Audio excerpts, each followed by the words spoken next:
Budweiser Gardens is the place. Central Division Finals is our game. Welcome to Game 2 of the Best of 7 series here between the St. John's Edge and the London Lightning here on Knockstrom TV. This is Aaron Sanders with JP, Justin Prince.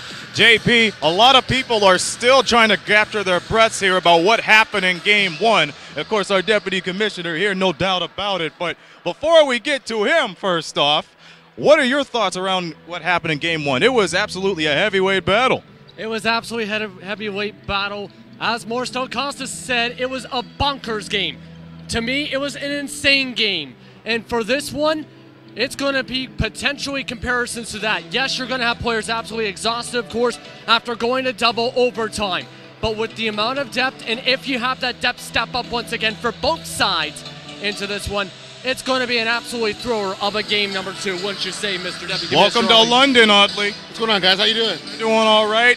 But unbelievable, but a lot of people have expected this matchup to happen, Audley, and boy, howdy, they're going to get it. We've seen a lot of people, hold their breaths. We've seen a lot of people, go in exhilaration. Both of these clubs, they kept composure, and you best believe we better see something like this for the rest of the way here in this series here. Well, I mean, you've got the top 2 teams in the Central Division. The Edge, I've said many times before, this is the series that they wanted. If you want to be a top team, you've got to go through the champs, and that's what they're here to do. They hung with them the entire way, led different points in the game. There's a stretch where you had no clue who was going to win it.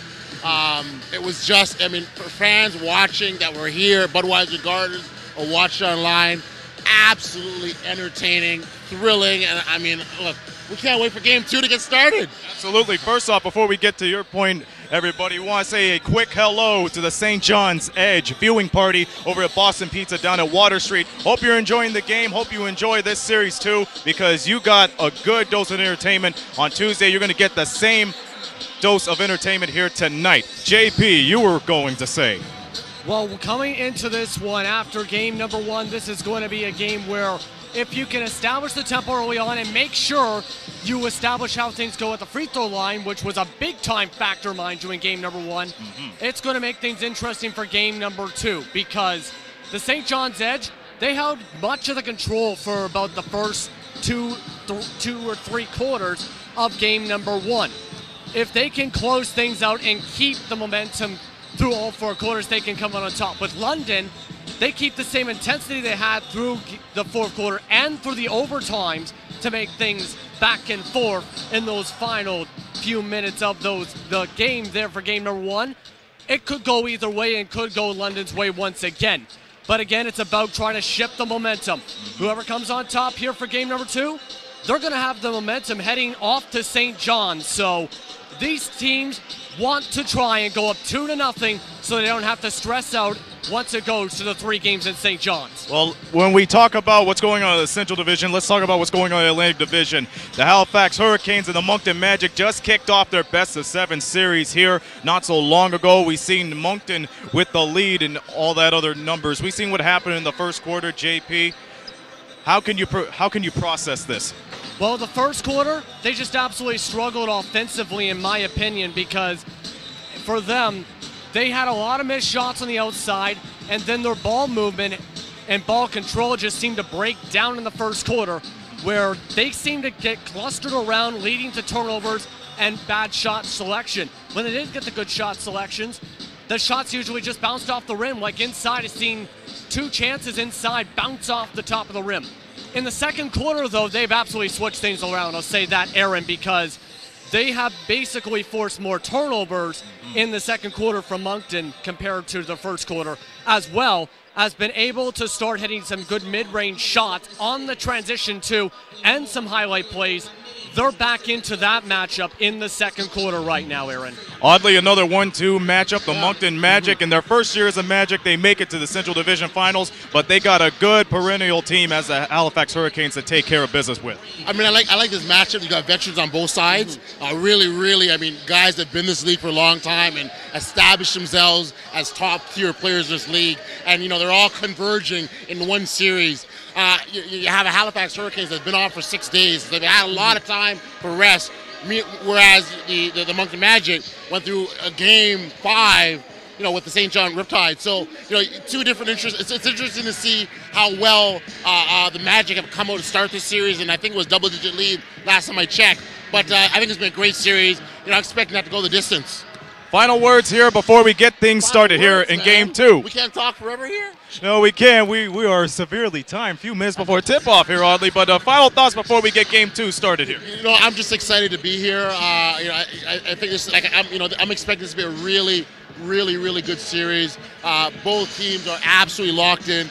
Both teams deserve, in their minds, deserve to be here, and they're playing for something bigger than a championship. And they recognize, from the London's perspective, they've got this young upstart team that's trying to take their spot, and the other side, they want to dethrone the champs. So I'm looking forward to a really, really good game, and can't wait to get the call going. JP, what do you think? I agree with a lot of he said, and I can expect Not everything?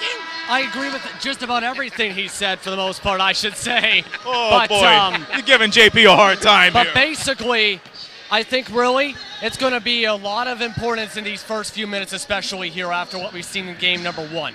Because you got to wonder how the energy is for some of these players after the double overtime. And see if the depth ends up still being the main factor here in game number 2. To see who will be the one to stand up, really. I think we might see London try and set how they want to play early on. If they try and put up 3 after 3 after 3 like in game number 1 in the first half, that 3 ball is going to be big for them. It's going to be absolutely big indeed, because if they go out that and miss a bunch of threes, they're going to be down yet again to the St. John's Edge ending in the halftime. If they try and get basically more of an inside game out for what has worked for much of the season for them, then they are going to come on top. We're going to see how this matches up with the Edge. I think it's about the same case, and making sure you execute, and make sure you're ready to try and force turnovers and mistakes from London's side.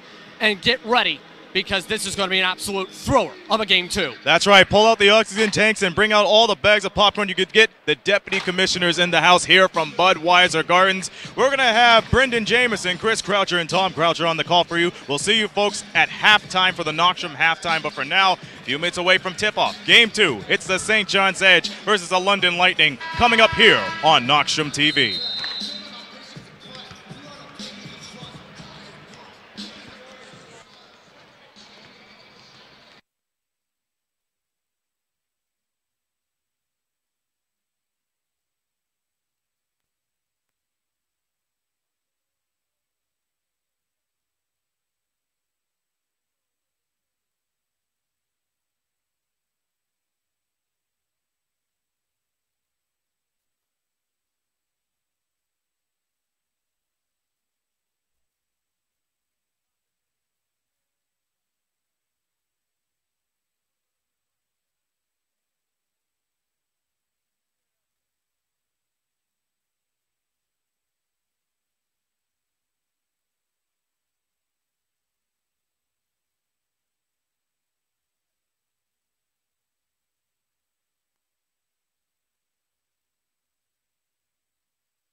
Good evening, ladies and gentlemen. Welcome to Game 2 of the NBL Canada Central Division playoffs between the hometown London Lightning and the visiting St. John's Edge.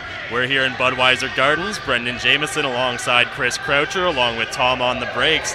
Chris, an emotional Game 1, a physical Game 1. What do the teams have to do to match that in Game 2? Well, I think for the St. John's Edge, it's going to be a really important thing for them to kind of maintain that energy and that momentum that they built up in Game 1. That was obviously a very difficult matchup for them. However, there is a huge positive to take out of that game, and that was that their depth showed up. One of the questions coming into the series was, is London's depth going to be able to out-battle the depth on the St. John's Edge? A lot of people would have thought the Edge would have been in London's favor, no pun intended. However, we saw in that game the Edge had their bench show up, and considering how long they've been on the road, they've basically been out here since the end of the Windsor series. They haven't been to their own beds in a while now. Being able to keep that momentum up, keep that energy up, have those depth players really come in and play a big role is going to be crucial for the Edge. And we got to see them maintain that in this game if they want to have a chance to steal one here in Bud Gardens. Another big thing we saw at the end of the game, Carl English went down hard a couple times. Had an effective game at times, but other times was maybe just drawing away defenders to get his team the scoring opportunities.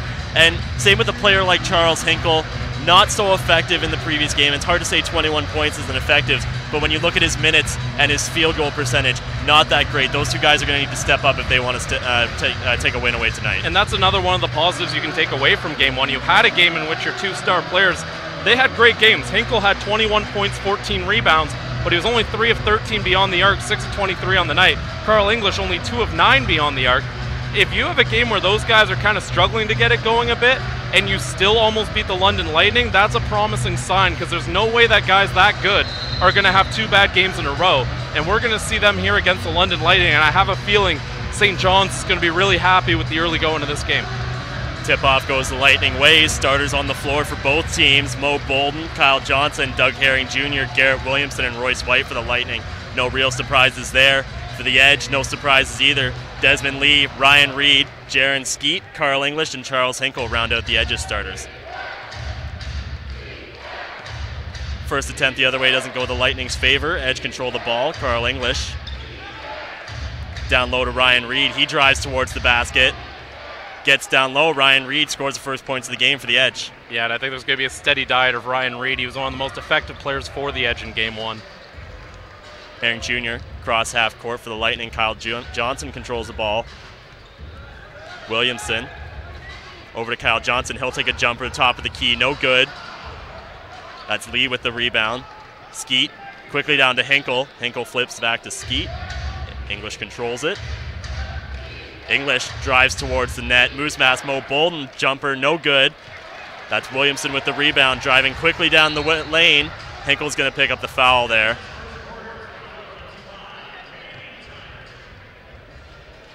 Hinkle maybe with a smart foul. Probably going to be an easy 2 points the other way for Garrett Williamson. Again, Williamson had the corner turned already. Would have definitely been an easy 2 points. Make him earn it with a possession instead. I like that foul. Royce White steps up, takes the 3, no good. Short of the rim, lands right in Kyle Johnson's breadbasket though. He can't finish. Garrett Williamson under the rim, can't put it in either. Offensive rebounds not going London's way early. Hinkle leaves it back for Lee. Lee to Skeet.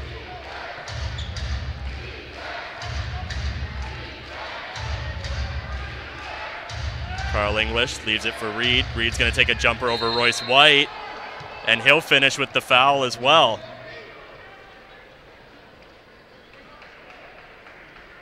So Reed 2 points and 1 going to the line here. You know, I think the initial reaction, I think Reed thought the foul was on him for a second there.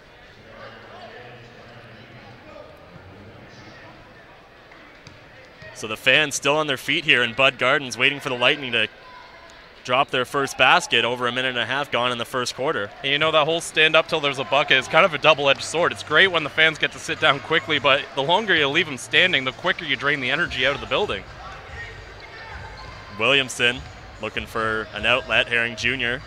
Royce White flips to Williamson in the middle. He'll take a jumper. No good. Ryan Reed with the rebound. The crowd growing a little restless here in the Bud. A couple people just taking their seat anyway. Skeet directing traffic. Reed controls it. Back up top to Hinkle. Hinkle over to English. Thinks quick three, but no. Williamson right on his hip. But English with the jumper, and he finishes again. The Edge are out to a 7-0 lead early on in the first. And again, this is the kind of energy you wanted to carry into this game. Put London on their heels immediately and see if St. John's can keep that momentum going. Herring Jr. driving, leaves it for Royce. White making some moves. Gets around Ryan Reed off the glass, still cannot finish. Reed with the rebound. And you could hear Coach Keith Vassell yelling, move, move to the Lightning offense. They were doing a little too much standing in game one. English it here. Quick three fired off, and the Edge are up double digits. And this is not the start the Lightning needed. Williamson, Herring Jr., Bolden. Down low to White. White's going to drive, Reed back, leaves it for Williamson. Williamson finishes off the glass. The fans with an emphatic applause for the Lightning as they take their seat 3 minutes into the game. First field goal for the Lightning, Chris. And Garrett Williamson, Mr. Consistent. Anytime London's desperate for a bucket, he seems to always be able to convert, but someone else has to get going here. Hinkle, three from the top of the arc, can't finish. Royce White, he's going to drive. And he'll finish with the and one as well. It's a big bucket there for the London Lightning. Again, that just really tepid start for London. Not something we see from them very often. One of the fastest starting teams in the league. But the St. John's Edge immediately putting them on their heels. And this is where London really does have that wealth of experience and just talent. That guys like Royce White, Garrett Williamson, they know that when the offense is struggling, it's on them to get it going. And here they have done it, just at least getting themselves back within reach. So Royce finishes the three-point play. Skeet controls the ball for the St. John's Edge. Skeet over to Lee. Lee dishes to Hinkle.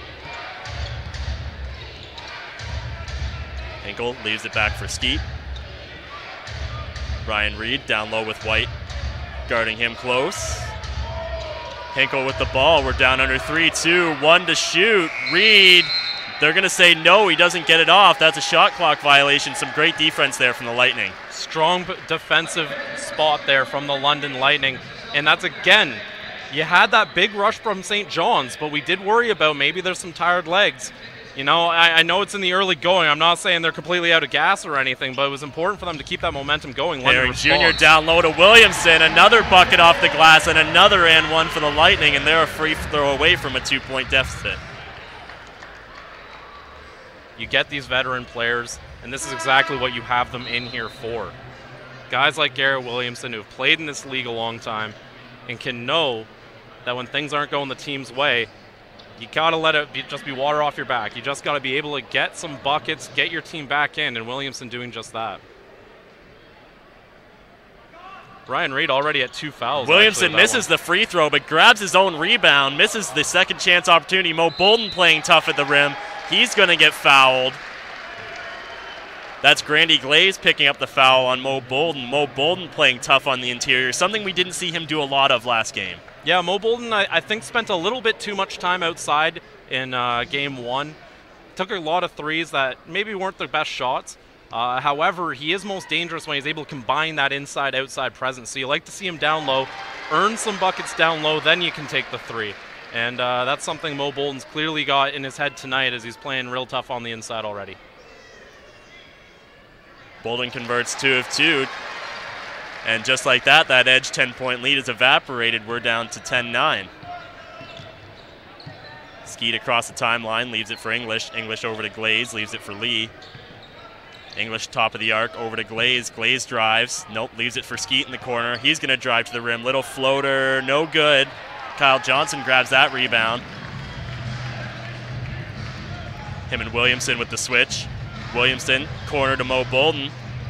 Out top to Herring Jr. He's going to drive.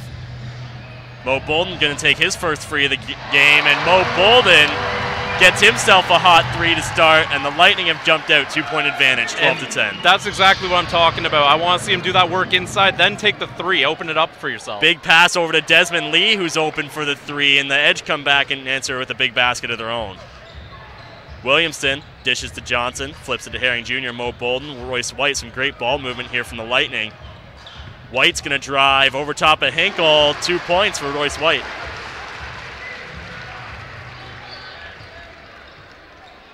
English leaves for Glaze. Glaze drives down the lane, leaves it for Skeet. 3-ball for Jaron Skeet.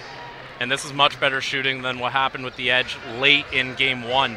They lost that three-point shot. Already getting it going early here for the Edge. London's got to find a way to make stops out on the perimeter. Jaron Skeet's going to pick up the foul there on the defensive switch. On the floor, Herring Jr. will inbounds. White down low to Williamson. Trying to back English up. Up top to White. White's going to step in. Flips out corner to Mo Bolden. And Mo Bolden gets that heel on the base, on the line, sorry. And a turnover by the Lightning.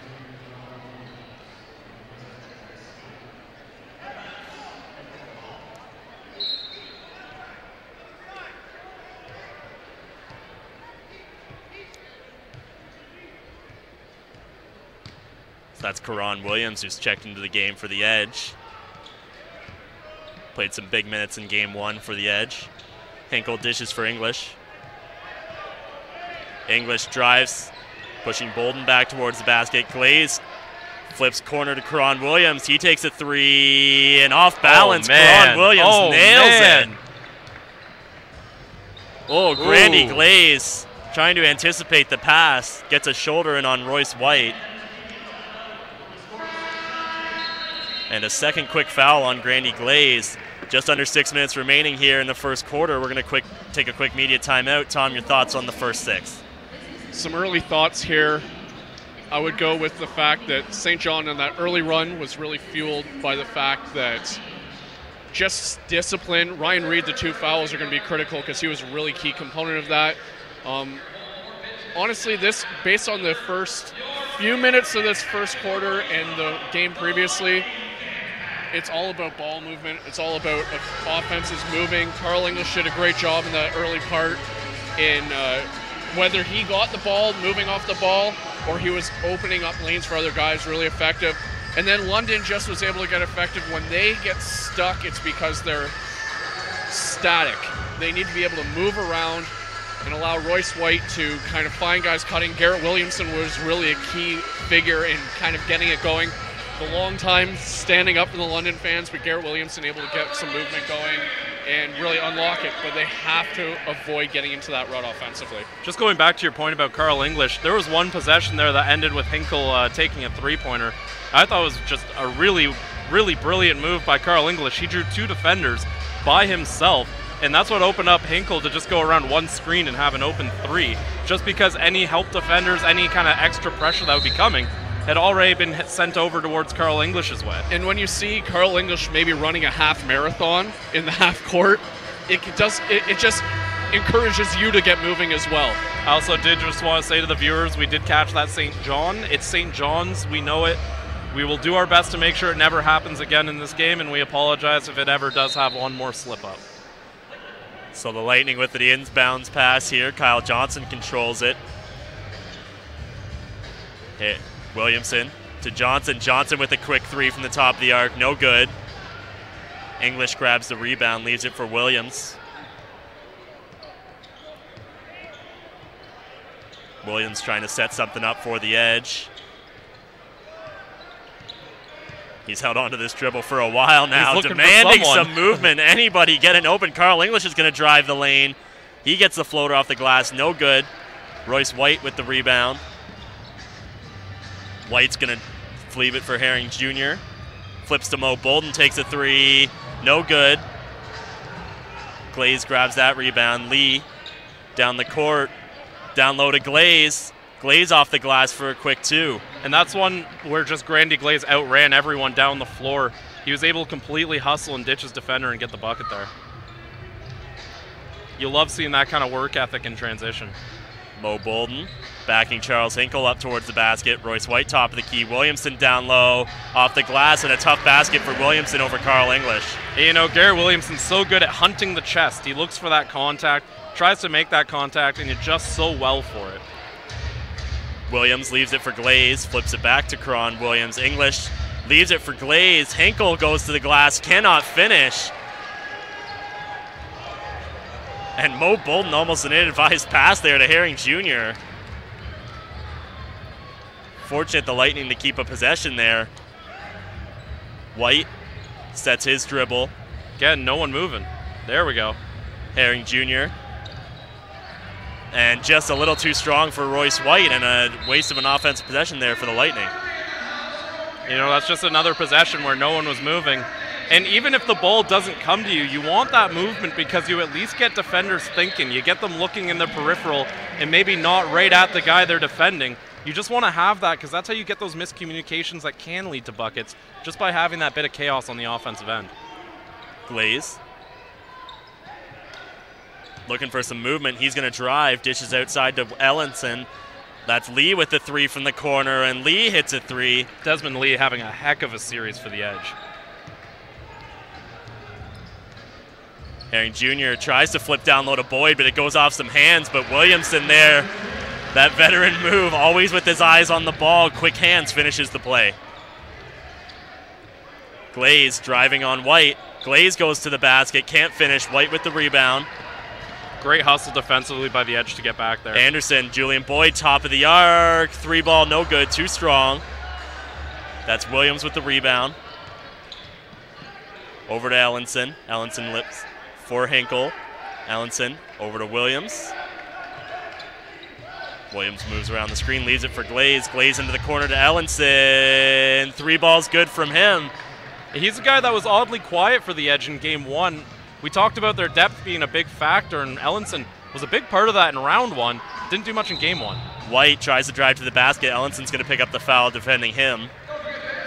And you know, Ellenson's got a little bit of rivalry in him against the London Lightning. He was, of course, a member of the Windsor Express last season, and as a lot of people who watch NBL Canada know, the Lightning and the Express have probably the most bitter rivalry in NBL Canada.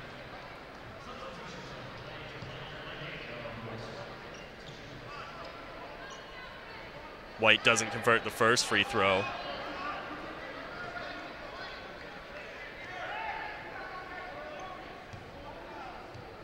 Friesen Laddie, Julian Boyd, and Ryan Anderson have joined Royce White and Garrett Williamson on the floor for the moment. And White goes 0 for 2 from the free throw line, a problem that plagued him in game one as well. Hinkle, Ellenson in the corner again. And 2 for 2 for Ellenson to start this game, and the Edge have opened up their double-digit lead again. Ellenson's been killing it from beyond the arc all playoffs. He may have had a rough game one, but you still can't leave him open. Williamson drives to the basket, but Hinkle gives that ball a tough time, doesn't convert. Williams moving quickly down the floor, leaves it for Hinkle with an open three. No good. Boyd with the rebound. Ryan Anderson moving down the floor. He's going to drive to the basket, goes over top of Ellenson, can't finish. A lot of bodies on the floor. Ellenson hugging the ball, though. No jump ball. They're going to give it to the Edge. Possession arrow was in the Edge's favor anyway, but... Now, one thing we haven't talked about, the Edge are already over the limit for fouls. So every foul is going to be shots now. That might be something London wants to take advantage of for the rest of the quarter. Yeah, just over 2 minutes remaining in the quarter there, 30-18. The St. John's Edge are leading. Williamson moves across the timeline. Williams, kind of a prayer of a pass there. Glaze corrals it, though. Deeped out to Ellenson. English controls, down low to Glaze. Flips for Ellenson. Ellenson with the jumper, no good. Boyd controls the rebound. And Glade's pretty lucky he didn't get a three in the key there. And Anderson, just an inadvised pass. Williams picks up that turnover. Desmond Lee leaves it for Carl English. Bench completely on the floor now for the Lightning. Kirk Williams Jr. and Marcus Capers have joined them as well, but the Lightning are going to pick up a foul here. And the London Lightning have called a late timeout here in the first quarter. Offense once again has gone dry, and something that plagued them in game one. Once again, the streaky offense, we're finding them in again in game two there, Tom. Quick thoughts here. One, the three-point shooting is back for the St. John's Edge. Something you got to be really concerned about. And with London, it's kind of a coach's worst nightmare, but their defense is really fueled by their offense. If their offense is clicking, they're able to lock in on guys. And unfortunately, when you don't have that movement, And you explained it really well, Chris, in talking about the fact that sometimes you moving isn't about you getting the ball, it's about you potentially opening a lane and creating chaos. And without the movement on offense, unfortunately, if you're Coach Rassler, you're looking at, well, now where's the energy on defense to make up for it? This team really feeds off of that and really has been lacking at this point. Now, going off that point, I do think when Ryan Anderson stepped in the game, we talked about it in Game 1. We're going to talk about more here in Game 2. The energy level for the Lightning always seems to pick up whenever he comes onto the floor. I do think in the back half of that first quarter, we did see that offensive effort step up when Anderson came in, and we saw that movement coming into play on offense too. What I'm really interested to see also is you're starting to see the Lightning, with Anderson especially on the floor, maybe trapping a little bit more on those pick and rolls. We're going to see if that can maybe ignite their offense in transition. Substitutions for the Edge. Xavier Ford on the floor. Also Brempong on the floor. Glaze and Reed both have 2 early fouls, so the big man Brempong maybe stepping in early to this game to leave some minutes so those two can get back in the game later. Xavier Ford picks up the ball off the floor. There's just bodies everywhere. Ellenson's going to pick up the foul on the trip there on Kirk Williams Jr.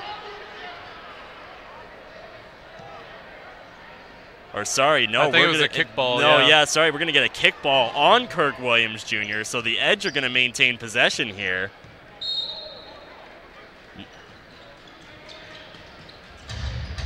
Williams deep out for Ford. Williams controls the ball. Ellenson, another 3. No good, a little short off the rim, but Brempong collects the rebound. He's going to drive towards the rim. Lightning want to travel there, but ref's going to call the foul. You know, Brempong, a guy we didn't really see in Game 1, but he provides a lot of energy off the bench for this team. I think considering all the travel that the Edge have had to do and all the time that they've basically been staying in a hotel, I think it's a good idea to have a guy like Brempong come in and just bring the energy level up. And then also Xavier Ford, 19 points in 18 minutes in Game 1. Definitely keep an eye on him. We absolutely know that the depth for the Edge are going to have to carry the day here, and we'll see if they can do that here. Brempong 2 for 2 on his first trip to the line. 32-18, the Edge have opened up a large first quarter advantage. 45 seconds ticking on the clock. Anderson over to Kirk Williams Jr., down low to Capers. Capers tries to go cross court to Friesen Laddie, but Ellenson intercepts the pass. Ellenson's going to drive, corner to Ford.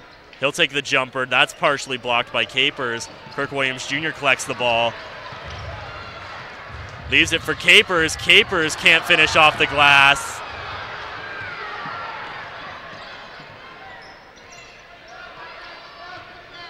And really, it's just a tale of 2 teams right now. The Edge are on their feet. The only reason... Oh.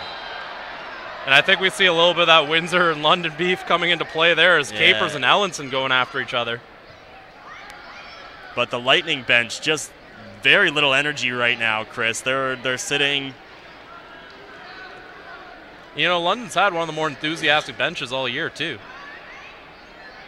Fortunately, our cameras, I don't believe, caught what went on between Ellenson and Capers there. Just a little bit of extracurriculars. Can't we just be friends? Is that so wrong? So the refs are trying to make a decision here with just under 10 seconds remaining in the first quarter. I think they're going to have to give one on Capers here, and then they might give one to Ellenson. I don't know exactly what provoked Capers there. But if they are going to go 1-1, it would be one to Ellenson. And they might just do that to kind of keep everything cool here.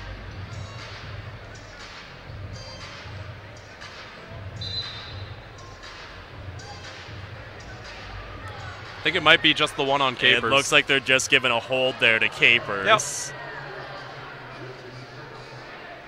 Again, I didn't see what Ellenson did to provoke that call, but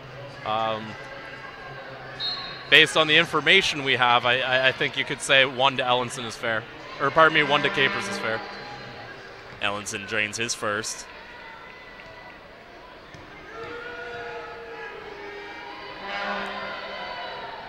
Ellenson goes 2 for 2. And the Edge also maintained possession, so it looks like also an unsportsmanlike there on Capers as well.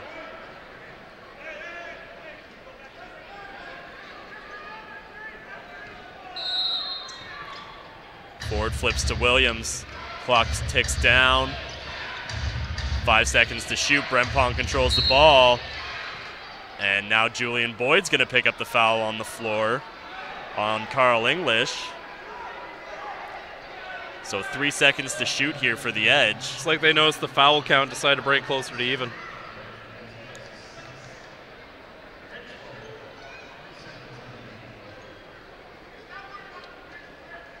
So the Edge.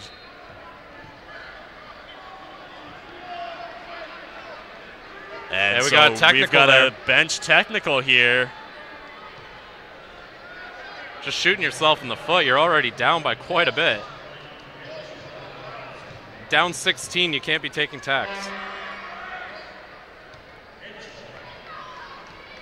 And so Williams picks up that technical free throw, and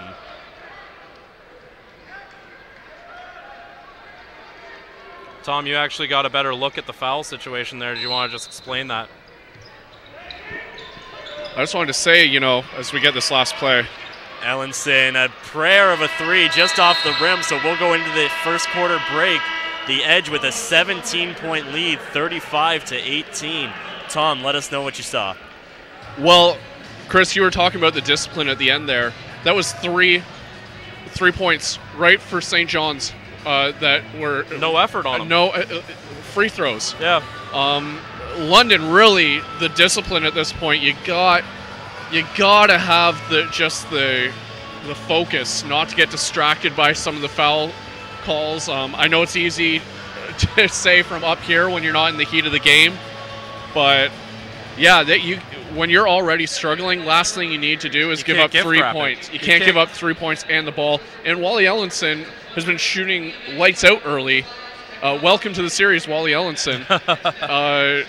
Being really impactful. And Wally Ellenson is just one of many from the bench from the St. John's Edge. We've got 11-0 bench points for the St. John's Edge, which is quite remarkable. Yeah, they've really just locked out a lot of the London Lightning's really reliable bench players. And again, just about every prediction you would have read about this series was, well, I think London's depth makes the difference. It hasn't. And so far, it's been the Edge's depth that's made that difference. And we see in Game 1, it was Xavier Ford, 19 points in 18 minutes. We saw with a guy in tonight's game, Wally Ellenson. We saw it even in the first round, Wally Ellenson. A lot of the bench players, a lot of the guys you don't expect to do a lot of the scoring have really been a boon to St. John's. I'm interested to see how London comes out of this quarter, have some time, cool off, relax a bit, but you got to bring that energy back up. St. John's has done a great job, even on plays where we saw early, I forget the exact player, great foul to stop Garrett Williamson from getting an easy bucket in transition. You always want to play defense set after a whistle rather than turnovers live. One last thing I'd like to, we've done all right since that St. John earlier. I'd like to propose a new program to my co-partners in the booth. For every St. John without the S, if we ever say St. John instead of St. John's, we will be doing push-ups, and I'd like the fans to know we will be suffering for it. So the punishment is coming. You can see that filmed on Croucher Sports Twitter. All right, so we return to second quarter action here in Budweiser Gardens. Brendan Jameson alongside Chris and Tom Croucher. The Lightning begin with a missed basket on their first possession, so much of the same from the first quarter carrying over into the second. The Edge, Carl English controls the ball. English with a deep three over Boyd, no good. Anderson with the rebound. Anderson loses control of that ball, flips around, throws a three up, no good. Carl English snags that rebound. Ooh. A little bit of a shoulder throw there from Anderson on English. Brempong leaves it for Hinkle. He's going to go down low. Brempong's going to challenge Marcus Capers, moving him back. Throws up a little jumper, no good. Boyd snags that. Ryan Anderson moves across the timeline. Flips to Boyd. Kirk Williams Jr. in the corner. Three ball way overshot. That's going to go out off Hinkle's knee, so the Lightning will maintain possession. 13 seconds on the shot clock. St. John's is just a really energized team right now. You still see all the players on the bench for the Edge getting up, clapping their hands every single possession. Whoa! Big block by Brempong. So another turnover from the Lightning. Unfortunately, Desmond Lee's going to drive the lane. And Friesen Laddie, I think, is going to pick up the foul here.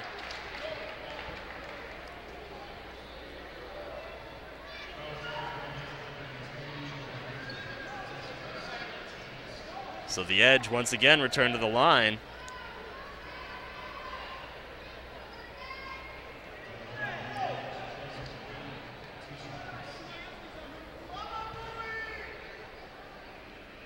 And we're going on almost 5 minutes without a Lightning point.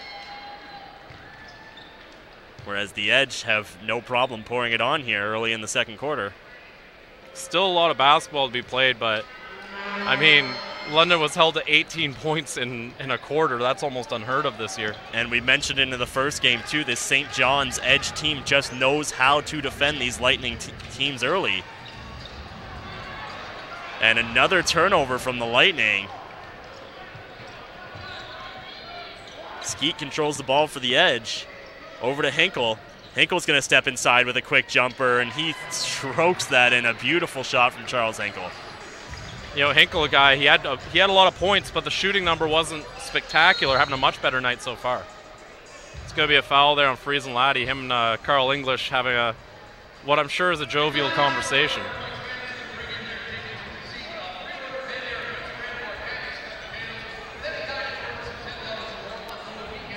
And it's going to sound like a cliche, but the Lightning aren't going to score 21 points in one basket. They just need to get one here and get themselves refocused in this game. So Royce White, he'll throw a floater up. No good. Hinkle with the rebound. The ball falls in the hands of Ryan Reed. Desmond Lee thinking three. No, he holds up. Skeet's going to move some bodies around. Down low to Reed. Beautiful play between Lee and Reed. Reed just sucked two defenders in, and Lee just drove in for the basket. You know, Lee and Reed, just two of the real standouts for the Edge in this series, and I'd argue they're two best players. We got 2-3 zone coming in here. This gave London problems in game one. Anderson down low to Boyd, and what a block by Hinkle on Julian Boyd. And the Edge are just going the extra mile on defense early on in this game. English with the three over top of Boyd. Little too strong. White with the rebound. Across the timeline, 9:15 remaining in the second. Ryan Anderson driving, leaves it low for White. White with the dunk. And the first Lightning point in over 6 minutes. Beautiful pass from Anderson to get that to White, though. Hinkle, cross court to Lee.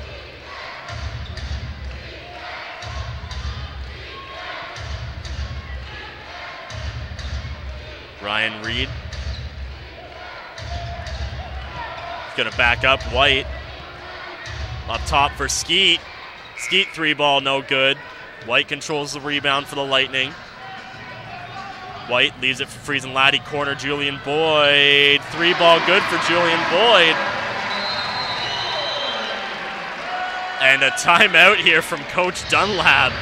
Still an 18-point lead, but he just wants to squash that Lightning offense right away. And a good timeout to take there, too, because that momentum was clearly building for the Lightning. The crowd was getting back into it for the first time. Good game management there from Jeff Dunlap. Tom, we saw that 2-3 zone creating some problems there for the London Lightning. What kind of players do you see being a catalyst to kind of breaking down that zone for the Lightning? Ryan Anderson. Ryan Anderson has been great at forcing ball movement. It was one of the things I really thought he was very impactful in game one when he came in that second half, added that energy. And I thought he had that pass there to Royce White was a great example of just attacking the zone, breaking it down a bit, and finding an open pass there. And you're not going to beat a zone on a one-on-one move. You're going to beat it on a lot of hockey assists, like the hockey assist by Friesen Laddie there to Boyd in the corner. Actually, I should say the hockey assist to Royce White. That's how you beat a zone. It's not necessarily the one perfect pass. It's about swinging the ball, getting the energy.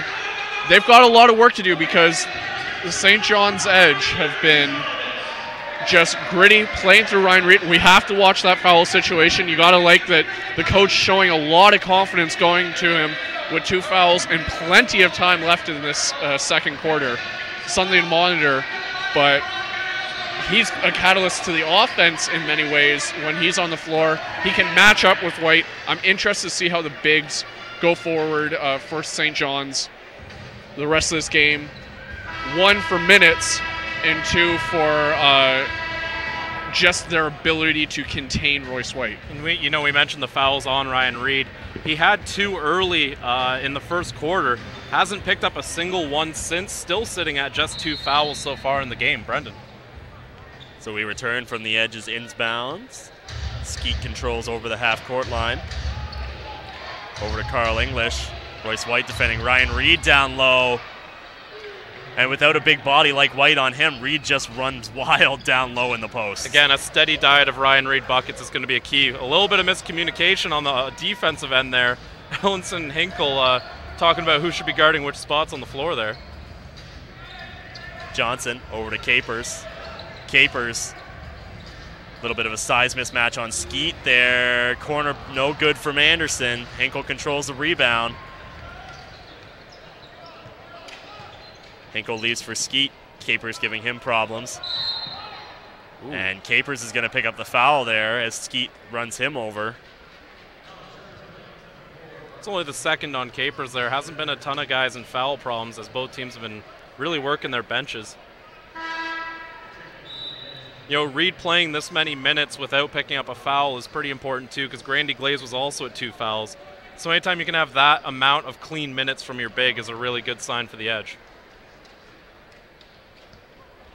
Alex Johnson and Karan Williams join the Edge on the floor as Skeet and English take a break. Williams flips to Johnson. Reed into Johnson. He was right below the net, but Capers was streaming down on him, so he bails out. Hinkle steps in for the 2-pointer. No good, but grabs his own rebound. No good either. Capers controls the second chance. Over to Kyle Johnson. Kyle Johnson tough towards the rim. Karan Williams gets the block on him, so the Lightning will control the ball. Kyle Johnson wanted the call there. I actually felt like that was all ball there. Little bit of wrist. I got Tom telling me there's a little bit of wrist in there. Royce White looking to back up Reed. Karan Williams on the help defense. And there's a 3rd foul on Reed. Reed doesn't like the call. He moves right towards the bench as Glaze gets up.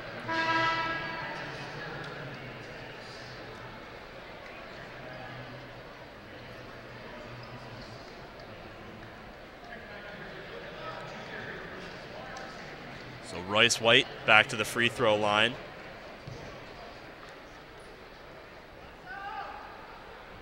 No good for White.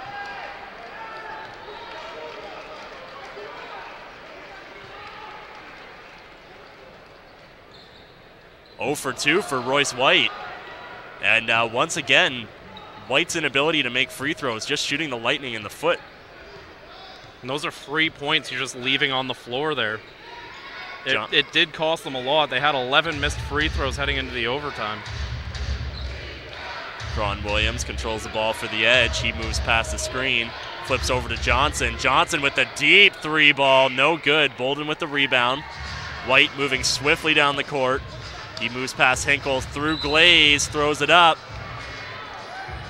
And Glaze with another foul. So the 3 on him main too. Big men for the Edge have picked up 3 early fouls each. So they're going to throw Brempong right back into the game. And this is where it would have been really important for London to start connecting on these free throws, because they've had a couple of just great defensive stops. They've forced tough shots at the end of the shot clock on the past 3 defensive possessions. But you got to be able to go back down the floor and get some points. They got one there, though.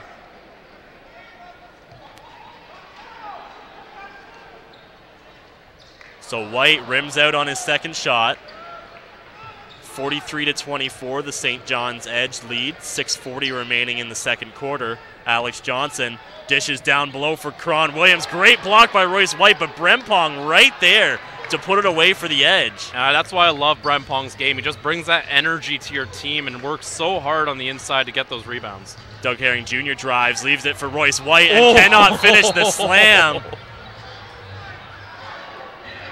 Almost an incredible slam there. Not sure what this call is for. It's going to be on Karan Williams, and it's going to be on the floor, so it looks like on the rebound attempt.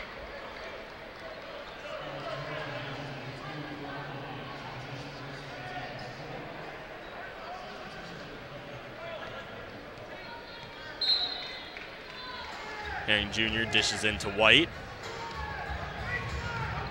White driving, cannot finish over top of Brempong, but he's going to pick up a foul.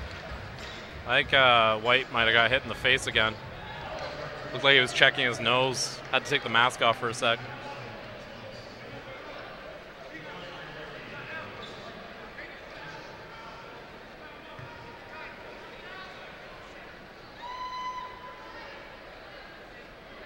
So White sinks the first to 2.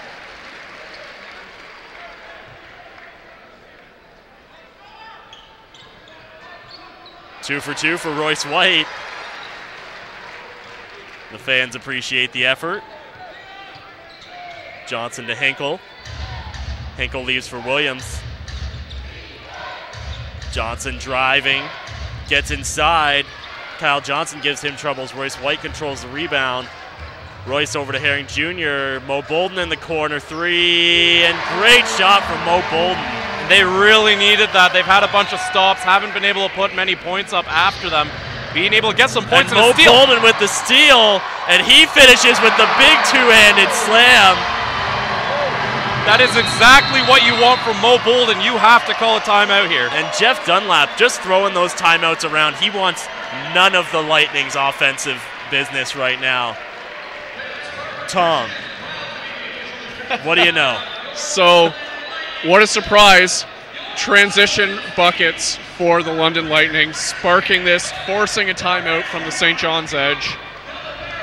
Mo Bolden with the 3, and it's amazing what sometimes just getting that open look and burying one can do for you.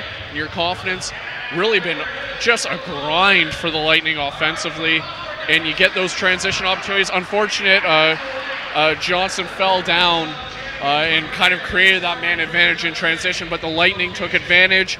Bolden with the open look. We talked about the hockey assist, Royce White again, and then Mo Bolden just being active in the passing lane and sparking this quick little run here. And we saw London get a bunch of stops in that going. They forced tough shots at the end of the shot clock, but then would come down the other end and weren't able to convert that into points. Now we see the kind of momentum it can build, that they're turning that into points. And the Edge, I know they still have quite a lead, 14 points, but they got to watch out because this crowd is still loud. And Chris, it shows the impact those two big men for the St. John's Edge have, and the fact that they're on the bench. Brempong has done an admirable job, but there's a difference. There's a difference. So we return to the second quarter, just under 5:40 remaining, 45-31. The Edge still hold that large margin. Ellenson handles the ball for them. Trying to dish back to Williams. Herring Jr. getting some hands up in the face. And the Lightning are just giving the Edge struggles right now on defense, bleeding that shot clock. Brempong, though, throws it up. Ellenson with the rebound. Karan Williams deep 3 ball, and that's good. Perfect example of what chaos movement's able to get there, and Karan Williams silences the crowd. Williamson driving, and that's going to be a charge on Garrett Williamson. And a great play the other way by Carl English to pick up the charge call against him. You could not ask for a better sequence of offense-defense from the St. John's Edge right there. Jeff Dunlap getting exactly what he wants from his team out of that timeout. And listen how much quieter the crowd just got from those two plays. Karan Williams, and that's Garrett Williamson and Carl English locked up. Williamson's going to pick up the foul here.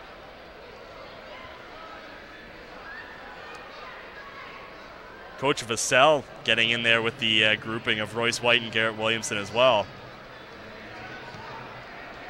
So fouls on the floor here, Edge to inbound.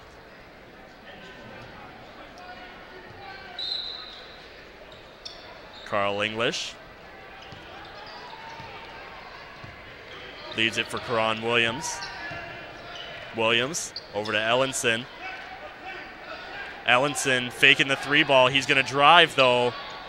Gets in past Royce White, but can't finish. But the long arms of Brempong grabs the rebound, but he's going to throw it out of bounds, unfortunately. Too long for Ellenson. Now, it didn't end up in a bucket, but I did like Ellenson attacking there. You could even hear the St. John's Edge bench yelling, attack, attack, when he had Royce White defending him. Herring Jr. switches offensively with Kyle Johnson. Down low to Royce White. The double team on White. White just powers past everyone, though, and puts it in the rim. He's going to get a delay game.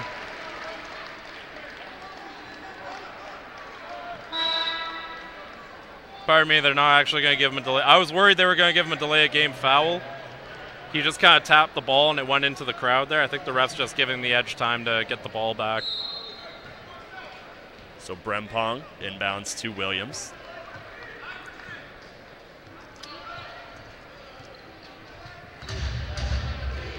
Williams dribbling around the screen of Brempong. Throws to Xavier Ford. Mo Bolden with a little poke out of the hands of Ford there. Hinkle's going to check back into the game for Xavier Ford.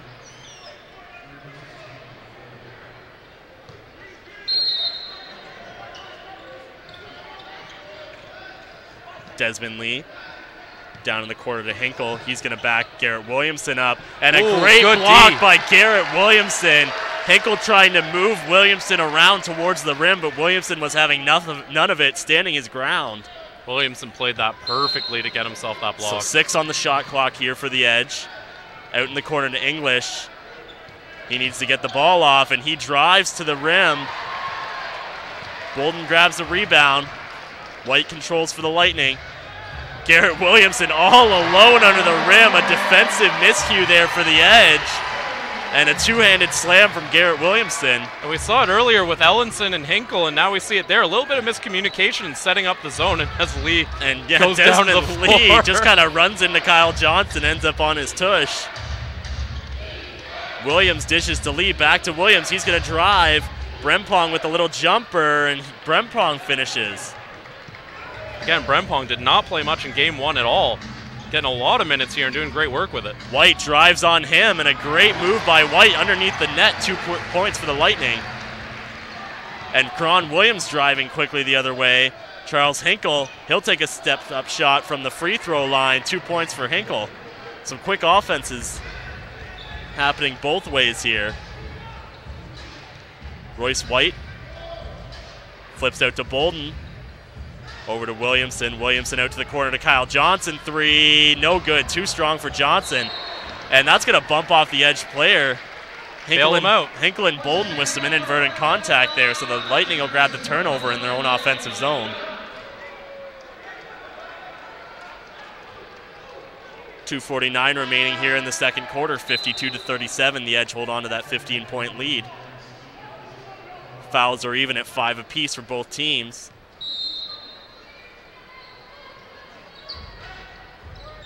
White flips up top for Bolden. He'll take a 3 from the top of the arc. No good, too strong, but right out to White.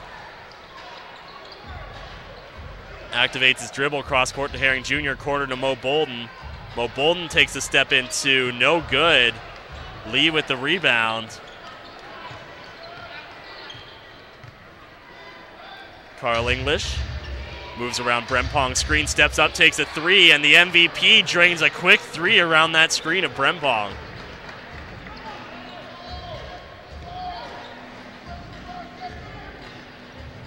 Kyle Johnson flips to Mo Bolden. Herring Jr., quick 3, and a great answer basket there from Doug Herring Jr., well needed for the Lightning. Great read by Williamson, too, to set that screen for Herring Jr. That's the kind of movement you want to see. Productive work from the London Lightning guys who didn't get the points. Carl English. White guarding him closely. English is going to drive. He'll take a quick jumper. No good, but grabs his own rebound. Another jumper, and he makes good on his second chance.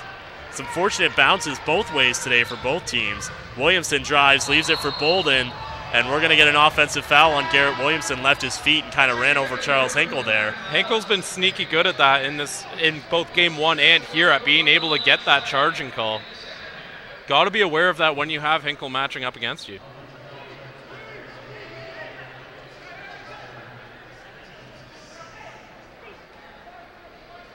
So Glaze will step back on the court here for the Edge. Brempong effective in limited minutes so far in this game. I know it's usually a home team thing to do, but those of you back in St. John's should be giving them a little bit of applause. That was great minutes from Brempong. Jaron Skeet handles the ball for the Edge, leaves it for Carl English. English loses control of the ball. Herring Jr. corrals it. And Jaron Skeet makes the foul. Clear path, to prevent the clear path. I think they're going to talk about clear path. Jaron Skeet definitely did not have the angle to prevent that.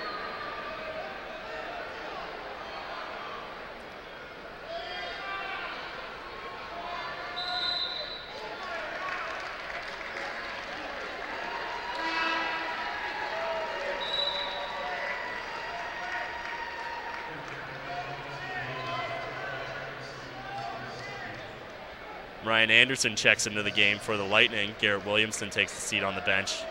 Herring Jr. to shoot free throws here.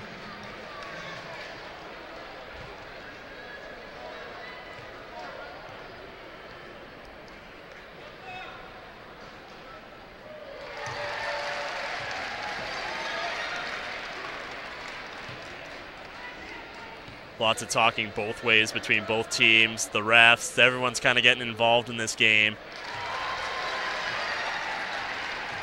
Probably the most conversational series, I think. Really, I don't think I've ever seen so few guys with so many words on the court.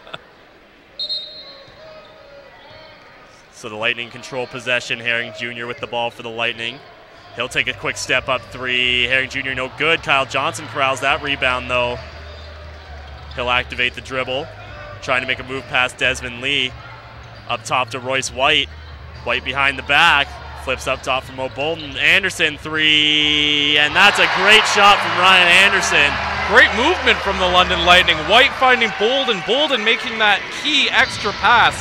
And London getting a big three. And Carl English is going to drive. He can't finish, but Grandy Glaze with the great finish, following his player in and finishing that offensive rebound. Anderson again leaves it for White. White driving. Jaron Skeet no choice but to foul there.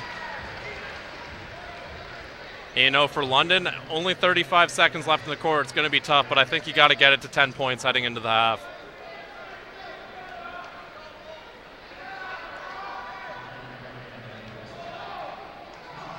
Now Royce has been 4 of 9 at the line. Make that 5 of 10. 15 points, 7 rebounds, 3 assists for the former MVP.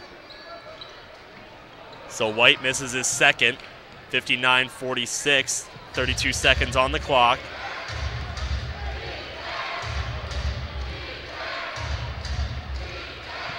Skeet sets the offense up, goes to Glaze. Lots of traffic there. Turnover for the Lightning. White all the way down the floor all alone. Big thunderous slam from the Lightning. Getting the crowd into it with time running off the clock. Down under 10. Desmond Lee in the corner, 3 ball. Whoa. And Charles Hinkle goes hard to the floor. Hinkle is heated. He was just dumped on the floor there.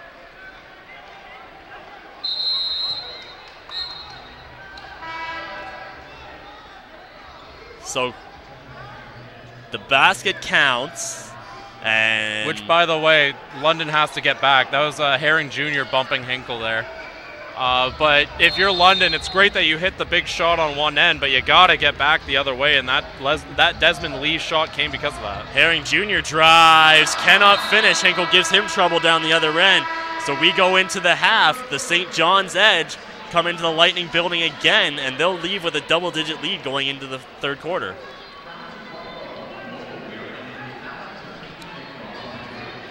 So as we go into halftime, we'll go down to Aaron and Justin on the floor for their show.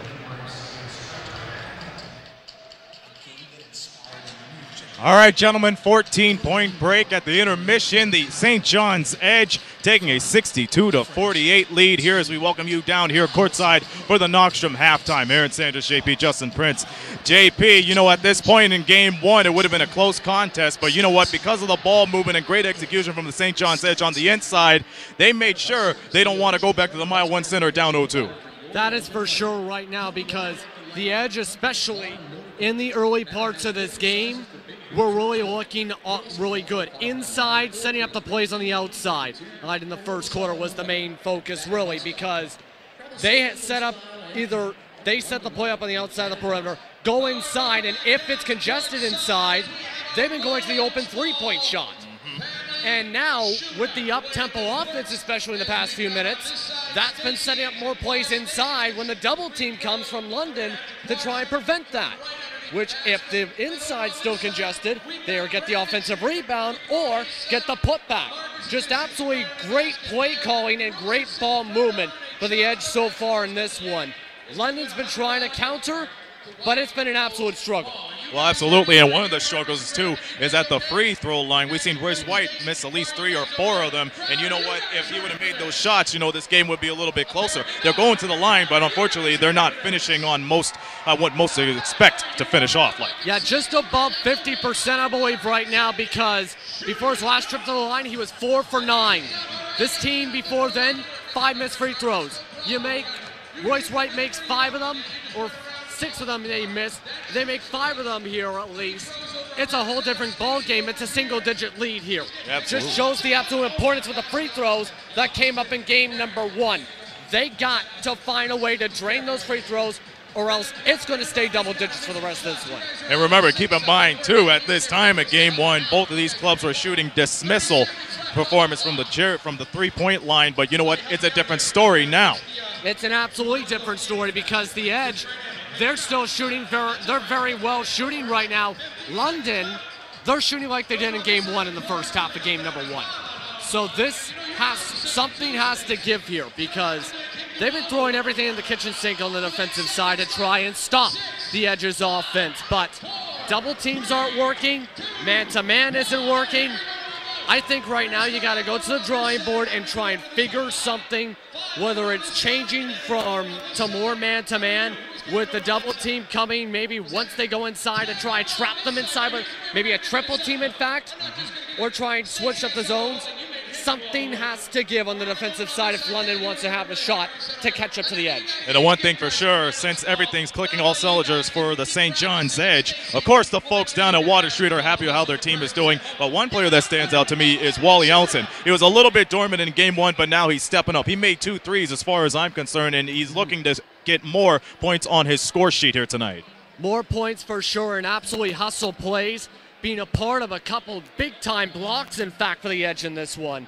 They already have 3 blocks, mind you, too. So he's been a hustle guy for this entire game right here on top of those triples. He has been calm and composed on top of things here. He's been one of the main reasons, I think, that the Edge are playing a bit better here in game number 2. That's for sure. I think they're going to need more of him, though, because if London plays how they did for game number 1 in the second half, they're going to need all hands on deck. It's going to be coming down to who plays the smart basketball. Well, we'll see how all things fold out. Let's see how things are folding out in the Atlantic Division. When the last time you checked out the Halifax and Moncton Magic game, how did that look? Absolute shootout right now, Aaron. Absolute shootout. Shootout? Well, let me put it this way. Terry Thomas had 31 points to end off the third quarter. Oh, my. So he's having a strong day. Juan Patillo's having a very strong day for Moncton. Right now, Halifax, they had to rally themselves down, of course, because they were down double digits before they turned on the light switch in the second quarter. So they have had a multifaceted offensive attack. Both sides are going back and forth right now, down in Halifax right now.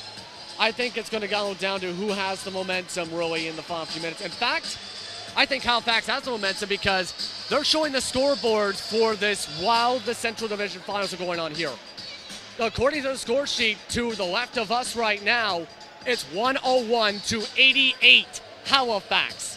So I guess that light switch just went to overdrive for Halifax. No doubt about it. Now, when we talk about the Moncton Magic, first off, we talked about this over and over again, even off the air. We talked about how powerful Juan Patillo is. We even talked about it with Chris, saying that when he was with the Windsor Express, he was basically the guy the Windsor Express would rely on. He didn't get enough help. But now with the Moncton Magic, we're seeing him getting more involved with the ball, more involved with his teammates, and that's one of the reasons why he's putting up big numbers as he has been doing for the last few games. I agree with you, that's for sure, because he's been someone stepping up in the playoffs, someone that was a big-time playoff person with the Express, and somebody in this game, for example, right now for the Atlantic Division Finals matchup, has been getting a lot of opportunities inside on pick and rolls and trying to get to the basket and find ways to get open inside. So he's been a crucial part of Moncton's offensive attack in this one. That's for sure. No doubt about it. And for the Halifax Hurricanes, we usually see the Billy White Show along with Cliff Clinkscales and C.J. Washington, who could possibly be the X factor for the Halifax Hurricanes if they want to go back to another trip to the NBL Canada Finals. I think if they want to go back, they need potentially all three of them, if not a fourth person, because their offense, they had to switch around who it ran through after that first quarter struggle. So if they want to keep on going through to get to the finals once again, they got to find a way to get the scoring to what it needs to be and make sure they don't go down double digits so they don't have to try and put all their energy to come back into a matchup like they did tonight so far in this one. And so they get the inside game going, make smart plays, don't let the offense get clustered up, mind you. They're going to be in good shape against Moncton to potentially go to the finals. We got the best of both worlds going on, and that will wrap it up here for the Knockstrom halftime. Over in Halifax, Halifax taking care of business against the Moncton Magic in Game 1. Over here in Game 2 at Budweiser Gardens, it's the Edge 62 and the Lightning 48. We'll see you folks at the Knockstrom post-game down here once again. We'll have Chris, Tom, and Brendan on the call for the second half when we return here in about 7 minutes here on Knockstrom TV.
right, folks, we're back with the second half of Game 2 of the Central Division playoffs.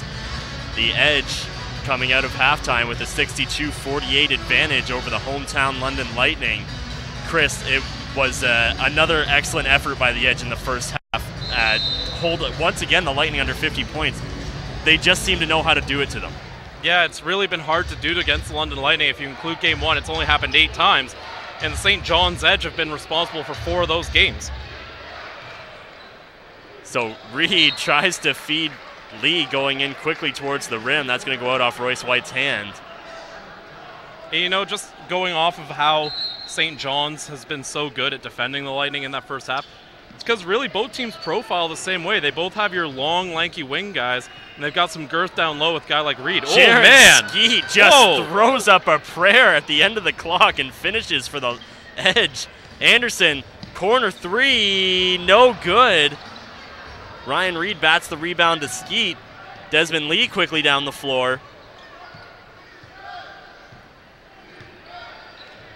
Dishes to Carl English, almost loses the ball out of bounds.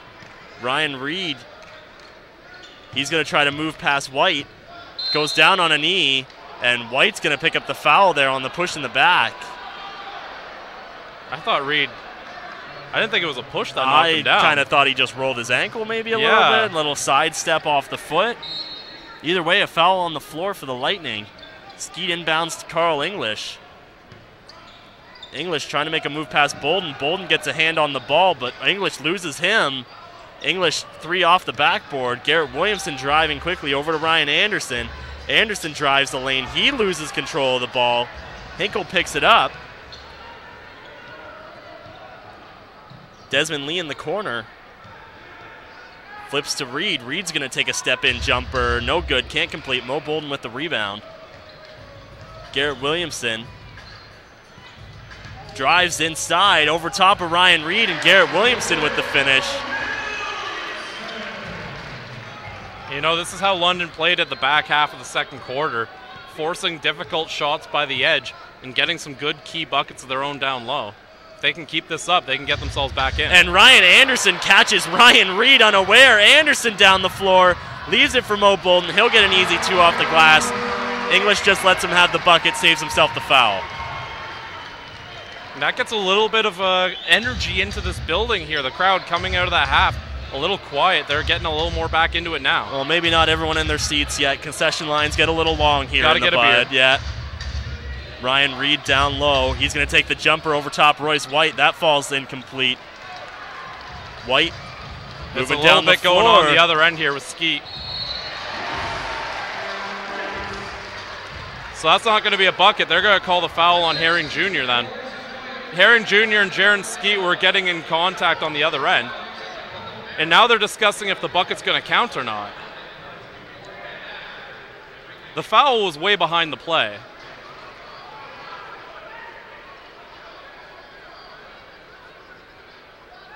And the ref's talking if it was before or after the bucket that the whistle went.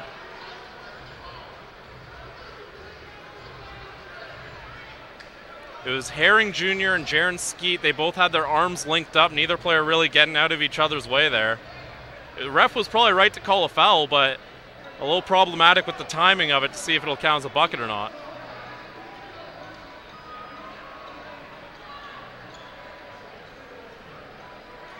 So the refs are making their calls to the timetable here.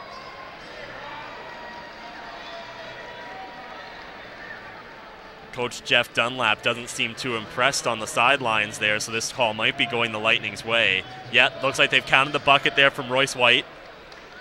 Bucket on the board, so we got a 10-point game.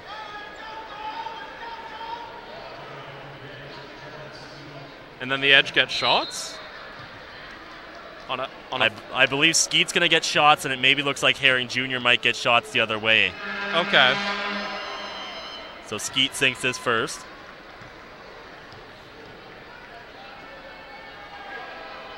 Skeet 2 of 2. I think they're giving it to the Edge to inbound, actually. So one of them might have been an unsporting? So, or no, it's... Okay, Edge to inbound, so it might have been an unsporting on Herring Jr. then. That's the only way I could figure that the Edge end up with the ball here. Either way, Edge possession, 66-54, just under 10 minutes remaining here in the third. Karan Williams crosses the timeline. Glaze drives towards the basket. An easy basket for Glaze as White attempted the steal. Glaze anticipated and moved around him. Ryan Anderson down low to White. Great pass from Anderson. You know, Royce White's best buckets are coming when he catches them off guard, quickly getting it inside to White before that the Edge get to set up their defense. Henkel handles the ball over to English. English down low to Glaze. Glaze leaves it for Lee. Swat out of the hands by White.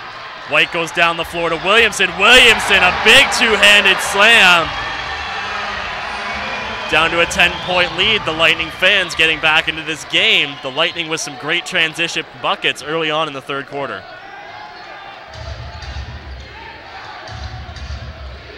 Carl English handles the ball. Flips it outside to Henkel. Henkel's going to drive, and he can't finish. A great block there by White down the floor to Bolden. Bolden inside to Williamson. Williamson can't complete it, and we're going to get a blocking foul on Carl English. So Williamson's going to go to the line here. And a great sequence of play here from the Lightning have got them and the crowd back into this game. You know, a lot of people may be expecting Jeff Dunlap to call a timeout there. I actually don't think he should have. You can't call a timeout every time things don't go your way. Sometimes when you have guys like your starters in, you got to let them play through it. St. John's, it's really crucial that they're able to hold on to this and make sure that they don't do anything to give up this lead. But this is not a great start, and I think it was a great time to have that huddle there by Carl English. We saw Hinkle on the other end kicking a sign, one of the advertisements beside the basket here. And anytime you see guys kind of getting a little bit demonstrative in their anger, it's a good time to take them into a huddle and get everything calmed down. So Wally Ellenson is checked into the game for the Edge. Hot shooting in the first quarters.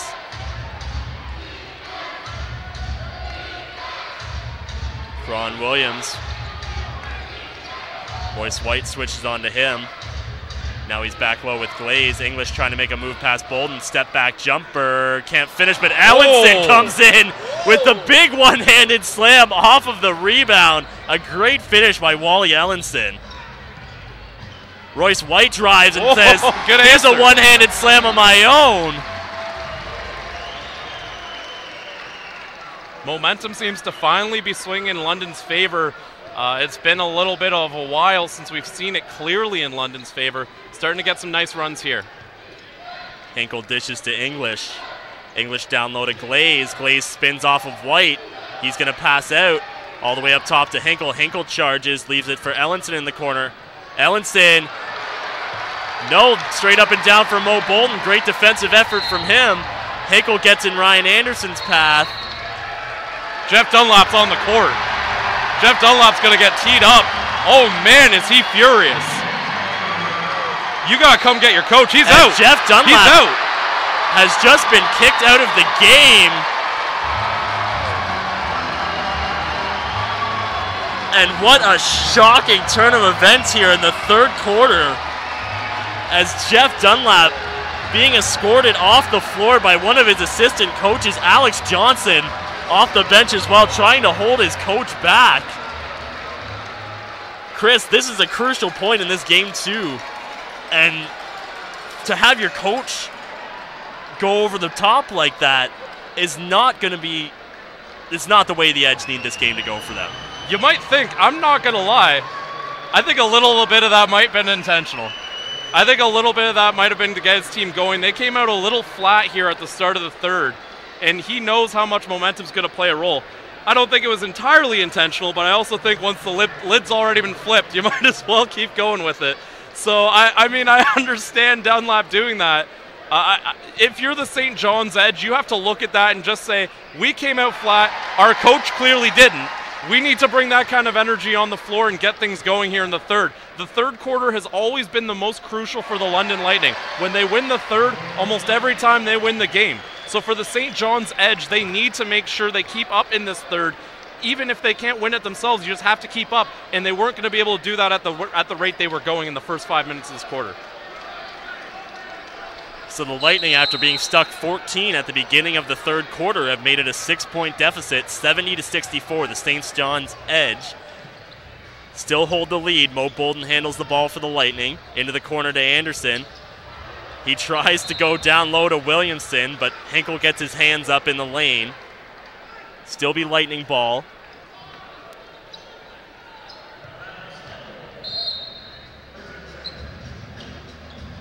Anderson driving outside to Herring Jr. Mo Bolden three, and that's a great ball from Mo Bolden. And once again, ball movement and positioning for the Lightning has opened up this offense. Ron Williams down low to Glaze. Glaze with an open basket. Hinkle patient there. Smart move by Hinkle to not get antsy and throw that ball up right away. Good response, too, to get the building calmed down just a little bit after that big three. You know what? My heart's still going a little faster after that Jeff Dunlap outburst. Royce White up off the glass, can't finish. Glaze with the rebound.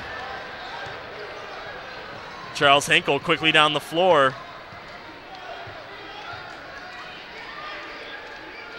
Ron Williams slowing things down a little bit.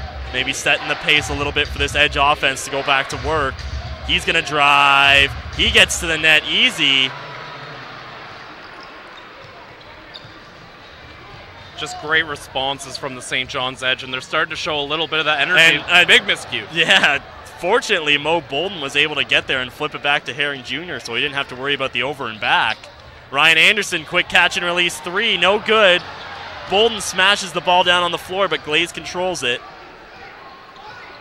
Ron Williams just controlling his dribble. Trying to set up something here on the offensive end. Oh, had Glaze running to the basket there. English down low to Glaze.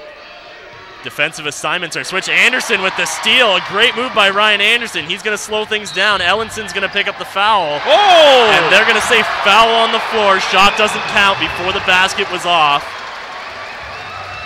Would have been great.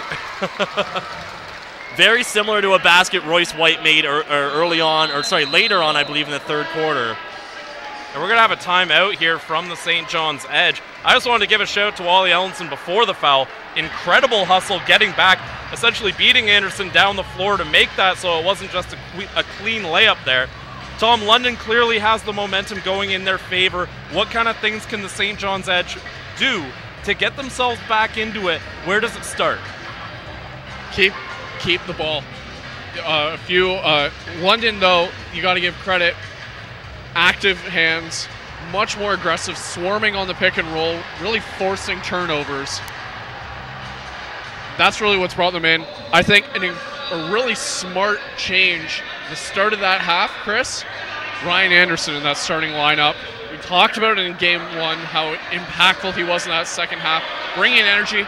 He's talking out there. You guys mentioned a good point. It's really great from this vantage point because you can see all of the conversations going on. An intense game. Again, Mo Bolden also being very active, much more on their toes, not their heels defensively. And when they're on their toes, that just sparks them going offensively. It's really simple in this series, if you ask me. We're a game and a half in. When London moves the ball offensively, that's the difference. When they're moving, all their players, that's the difference in this series. They're showing a little bit of that right now, and it's what's got them right back in this game. You know, one of the advantages to the coaching staff of the St. John's Edge is that they do have a guy in Doug Plum who's got a lot of experience. He was the assistant coach here in London when they won that championship, assisted Kyle Julius on their way there. This is a guy who, Kyle Julius was a fiery guy. He's taken over in the place of an ejection before, and a guy who really knows his stuff and can coach this team as well as anyone. So the Lightning with control of the ball. Mo Bolden under the basket. He finishes for the Lightning.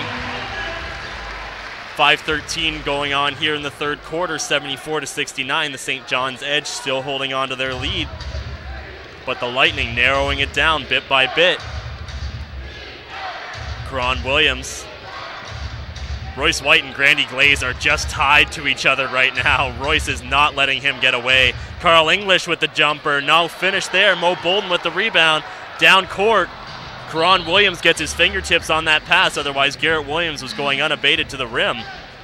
I think Carl English wanted a call there. He's saying that Royce White didn't really let him land on the three. Just kind of took his leg out on him. Desmond Lee's going to jump into the game for Carl English. You worry about English. He took a really heavy fall onto his, I believe, left elbow in game one. We notice he's got an extra band on that elbow now. Ryan Anderson flips over to Herring Jr. in the corner. Herring Jr. out top to White. Bolden flips to Anderson. Anderson steps over for three. No good. Too hard off the back of the rim. Yeah, Carl English is one that spent a lot of time on the floor here in the Budweiser Gardens. But that just tells you the type of character that he has as an athlete, not afraid to go down and make a dirty play. And Williams and Glaze run into each other there, setting up their own screen on themselves. Glaze up top to Ellenson, deep three from top of the arc, can't finish. Mo Bolden grabs the rebound. Down the floor to Anderson, moving swiftly, Herring Jr.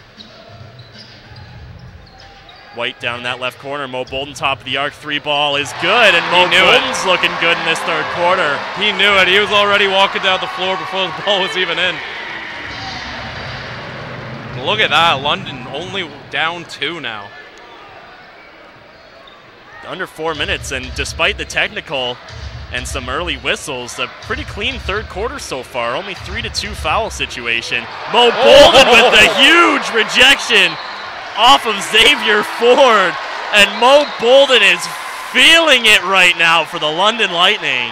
Again, Mo Bolden has been so impactful in these playoffs, and we mentioned he didn't have a great game one, but you know what? We'll forget that pretty quickly if he keeps playing like he's been tonight, and he has been throughout that whole Niagara series as well. This is a guy who makes a huge impact on the London Lightning offensively and defensively. That block an example of what he can bring to the interior defense. Kyle Johnson for three, and the Lightning, stuck 14 at the half, have jumped out to a lead here in the third quarter, 75-74. 3:15 remaining in the third. Ryan Reed, a catalyst for this Edge offense, trying to help with an answer here. Flips to Ellenson.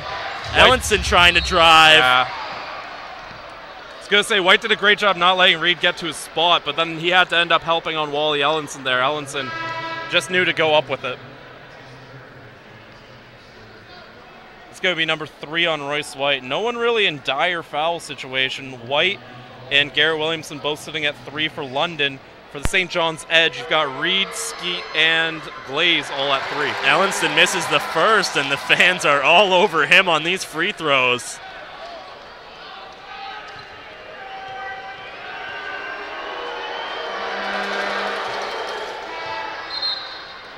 And this crowd is well back into the game for the Lightning. Sorry, we're just having some technical difficulties here, folks. White controls the ball for the Lightning at the moment. Kyle Johnson takes a step back three. Doesn't finish. That's Ryan Reed with the rebound for the Edge. Desmond Lee moving down the court, cross half. Skeet with the ball. Goes down low to Ryan Reed.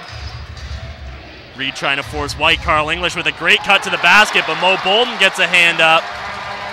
Blocks that. Herring Jr. cross court to Anderson. Anderson's driving down low to White. White finishes off the boards. Again, it's a radio broadcast right now. Sorry, folks. Darren Skeet. Royce White's going to foul him, so Royce White with 2 quick fouls. Now he's at 4, so a little more trouble there for Royce White. Fouls on the floor, so the Edge will inbound.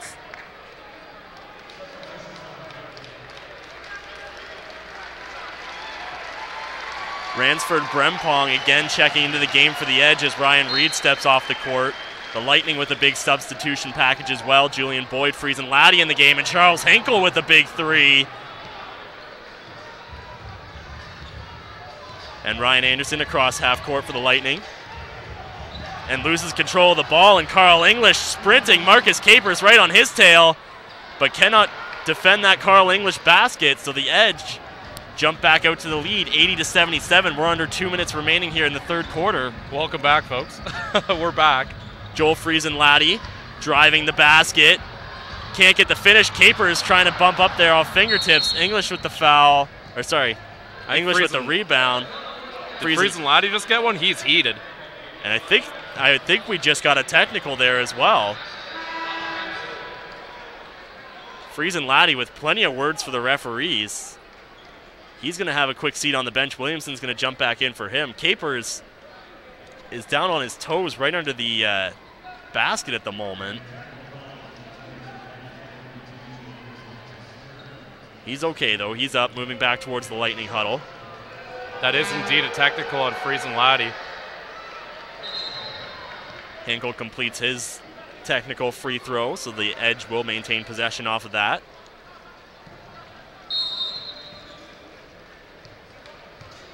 Skeet flips over to Hinkle. Skeet controls the ball. Carl English in the corner. And we're going to get an offensive foul.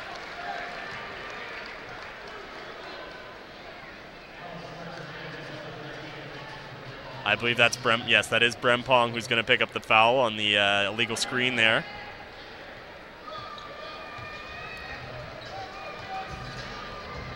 Ryan Anderson across half court. Flips into Boyd. Boyd driving. And we're going to get a blocking foul there on Carl English. Falls flat on his back again, once again acquainted with the Budweiser Gardens floor. Maybe a little bit of a cheeky smile towards the referee there, saying, I think my feet were set there, sir. The most disagreed upon call in all of sports. So Julian Boyd with free throws here.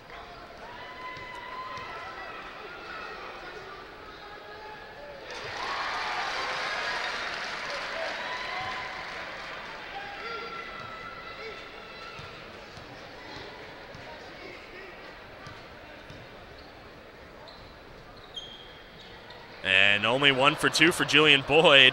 Desmond Lee grabs that rebound. Skeet. Over to Hinkle. Hinkle leaves it for Carl English. English down low to Lee. And there we go. Just a little bit of a twist around the rim. And then I believe Julian Boyd picks up the foul there as well. So Lee's going to go back to the free throw line. The Edge with a 5-point lead currently, looking to extend it back out to 6.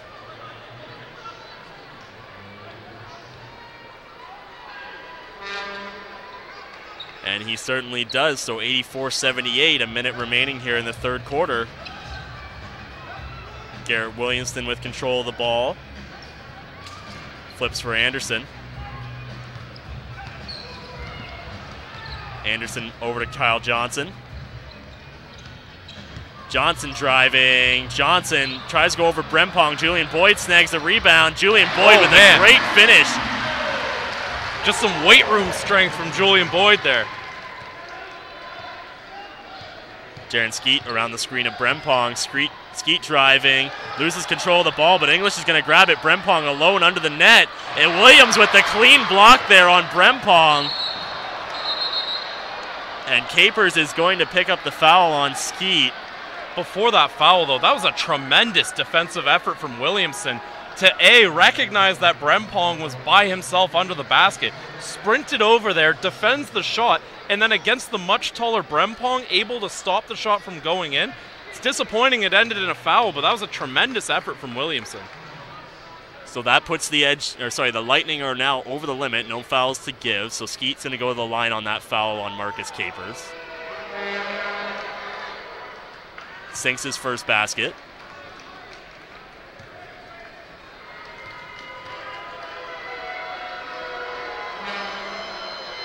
And Skeet rims out on his second shot. So the shot clock off, the Lightning control the ball. Anderson taking his time here, down under 10 seconds to shoot. Anderson flips over, finishes to Garrett Williamson, and what a play, what a slam. And that'll be the end of the third quarter. The St. John's Edge still with the lead, 85-82, but the Lightning have cut the deficit down to 3. Tom, a phenomenal offensive effort from the Lightning in the third quarter, and really some major action from both teams' benches, a couple technicals. What did you see? What got the Lightning back in that game? Well, you mentioned the offense. Absolutely correct. I want to talk about the defense, though. The London Lightning stepped it up, active in the passing lanes. Mobile. They are a long, athletic team, and they showed it. A lot of the times we see it in transition, long, athletic. We saw some of the dunks. Par for the course for the London Lightning when they're on their A game. But it was the defense that really sparked it. I have to go back again. Coach Vasa made a great call putting Ryan Anderson in at the start of the half.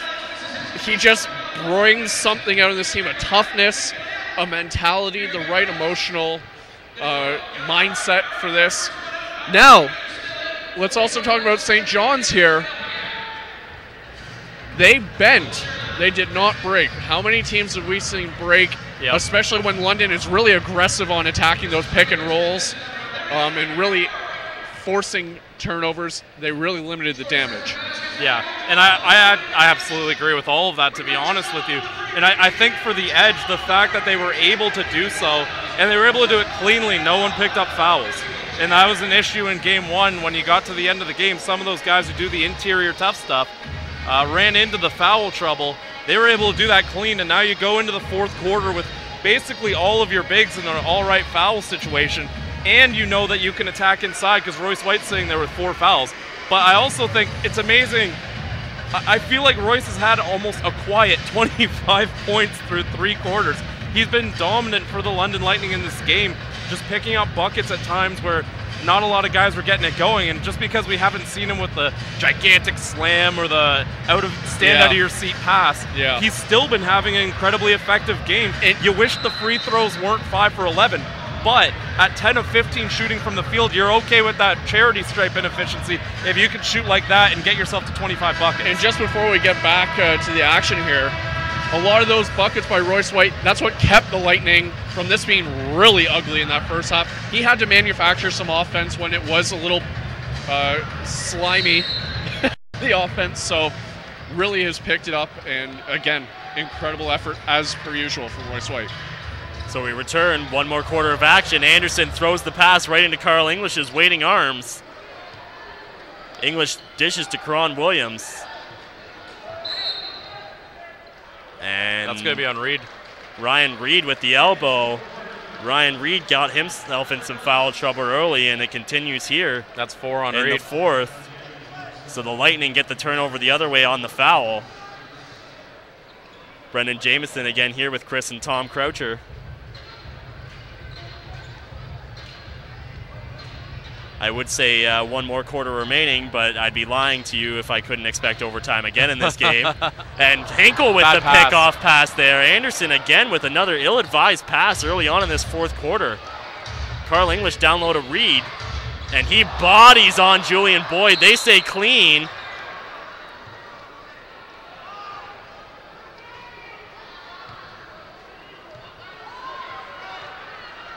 And I believe that's Desmond Lee on the floor there. And sorry, Ryan Anderson picked up the foul. I'm not 100% what they're calling on Ryan Anderson there. I don't believe he was in the play. I think it might have been Capers and they just got the wrong number. Or no, pardon me, I would have thought it would be Kyle Johnson looking at the replay. Oh, it was Boyd. They gave it to Boyd, 42. So Ryan Reed misses his first free throw.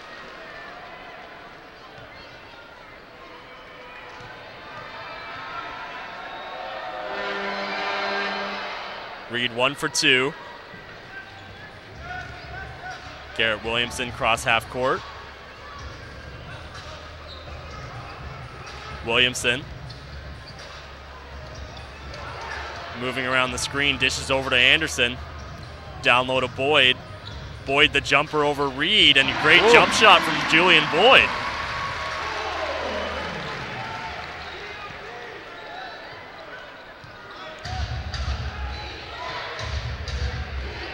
Williams over to Henkel.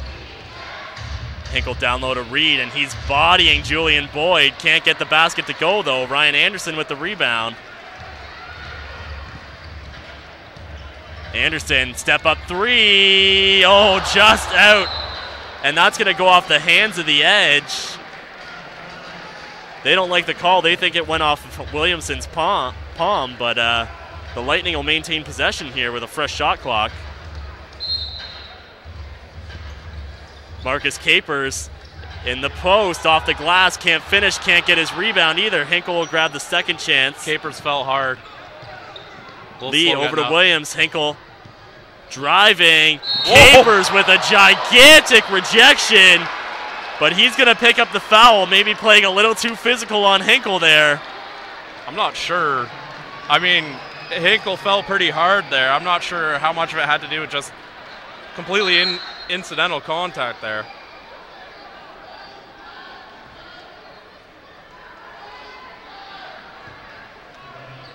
Hearing crowd chants of all ball.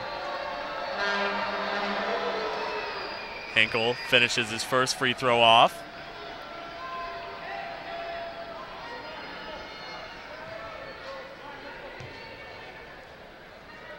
Hinkle going for his second here.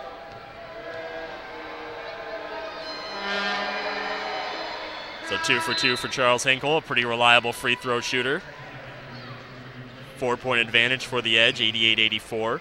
10:24 remaining here in the fourth quarter.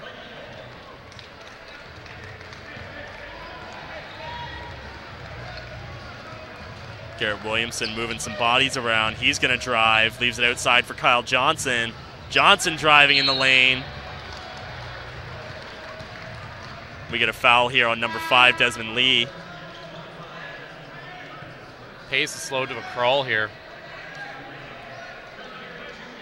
Really something that is in the Edge's favor, as we've seen early on through game 1 and game 2. I think the way London's been getting a lot of energy points too, slowing it down is not the worst. Missed free throws help too. Got to make your free throws, kids.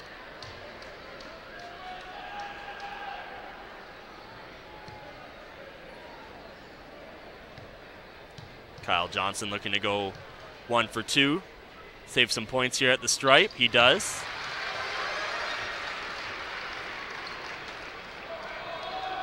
A little physical play between Capers and Williams and Capers. A large shove there off of and Hinkle and Herring.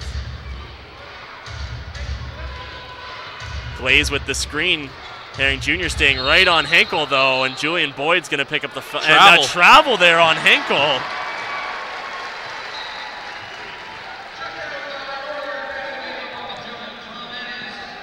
Just a few too many steps there before Julian Boyd left his feet.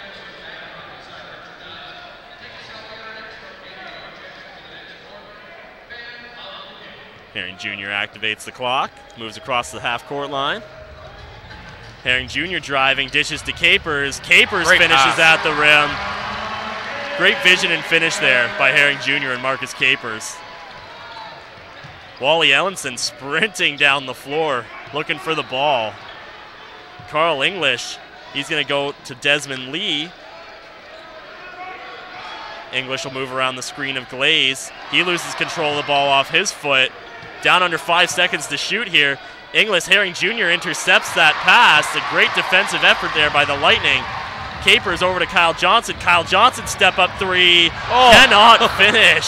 This lid would have just popped off the building if it had gone in. Wally Ellingson to Desmond Lee. Lee's going to back out and slow things down for the Edge. Good move by Lee. Big fan of Desmond Lee's game. Williams will hold on to the ball as they reset their offense here. Cron Williams. 5 seconds to shoot. Lee's for Lee. Lee's got a shooter pass here. Lee with a deep three ball. No good. Kyle Johnson rebound. And I believe Wally Ellinson's going to pick up the foul there on Kyle Johnson. That's the third on Ellenson. London, 2 players over 20 points. The Edge have none. Desmond Lee leading the way with 16 points.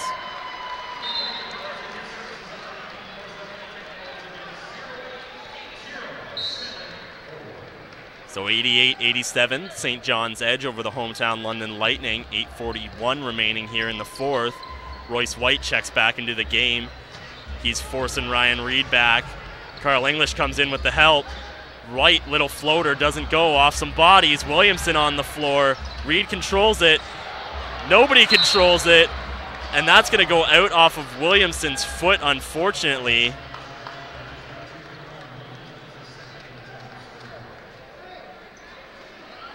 Just bodies all over the place, trying to contain that ball. I think 4 or 5 hands, maybe a foot or two got on that one.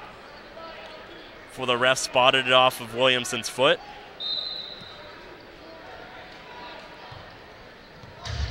Skeet. Edge really making an effort to slow it down. Skeet over to Carl English. Oh. Royce White moves quickly into transition defense on him, though. Skeet back to English. They got a mismatch of Reed on Williamson. They couldn't find the pass, though. English going to drive. Leaves outside for Ellenson. 3-ball. Ellenson still shooting hot in this game. Big basket for the Edge. They've jumped out to a 4-point lead. 3 of 7 3-point shooting. Other than Desmond Lee, he's been their best 3-point shooter. Herring Jr. flips down low to White. White. Williamson can't finish the basket. Still hanging up there. English is going to assist him down. I really don't know if that was a shot or a pass there from White to Williamson, but either way, Williamson was there to clean it up. Almost a high-flying play there as Julian Boyd's going to step out of the game, but Garrett Williamson, can't say enough good things about the year he's been having. He's won Canadian of the Year in the past, but I still think this is probably his best year as a member of the London Lightning. He's got 18 points in the game here, 8 of 13 shooting. We'll see if he can make these free throws. First one finds itself.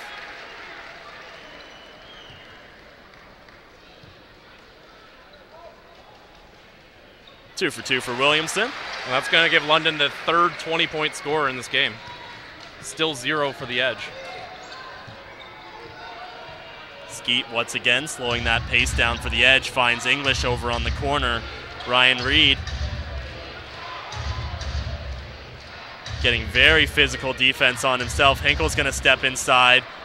Goes down low to Reed. Bolden hands straight up. Blocks that shot by Reed, but Reed collects the rebound. Great just toughness. using that muscle to get in on side on Bolden. Herring Jr. to Bolden. Bolden over to Kyle Johnson in the corner to Royce White. White's going to push towards the middle of the court. Up and in off the glass. That's bread and butter right there from Royce White.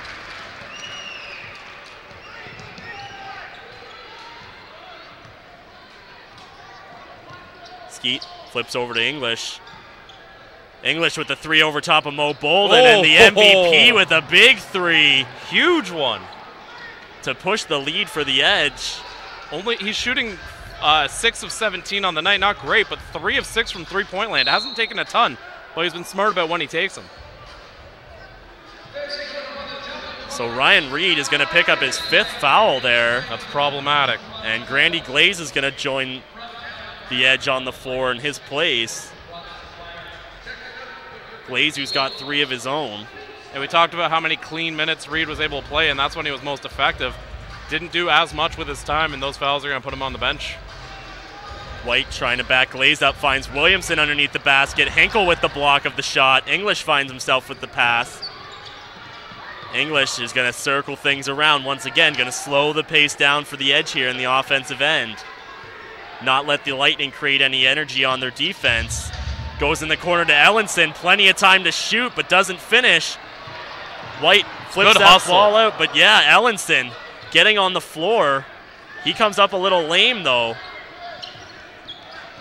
Jogging it off, Skeet drives. Glaze with the ball, finishes off the board. Strong move by Grandy Glaze on the interior.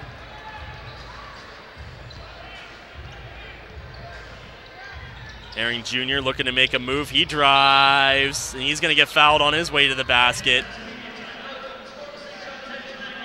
And we're going to grab a media timeout here quickly. The Edge have just taken the crowd out of this game by playing some tough defense and some really slow plotting offense. Yeah, I was just about to say, the offensive pace, the offensive toughness, it's a term I love using, especially in the playoffs. Sometimes you just want to try to make the hero play. You mentioned Lee. Lee making some great decisions. Pull the ball back out. Run your offense. You've got really great players in the half court in Carl English. Reed, you hope Reed can stay in the game. You don't want to lose him because he's just an efficient player at getting to his spots on the floor as a big man. Carl English making some great shots, but nice pace, as you said, the offensive toughness, and plotting, I'll say methodical. You know, Desmond Lee, you mentioned him earlier. Desmond Lee, one of those guys, I think after 2 games, if we were to give a series MVP, obviously we're not doing it that early, but Desmond Lee has been outstanding both games now. And you got a guy like Wally Ellenson starting to nail his shots. And again, the big thing coming into this series was going to be the battle of the depth. And again, the Edge continue to have that edge. What a role reversal. What a role reversal. Nice pun.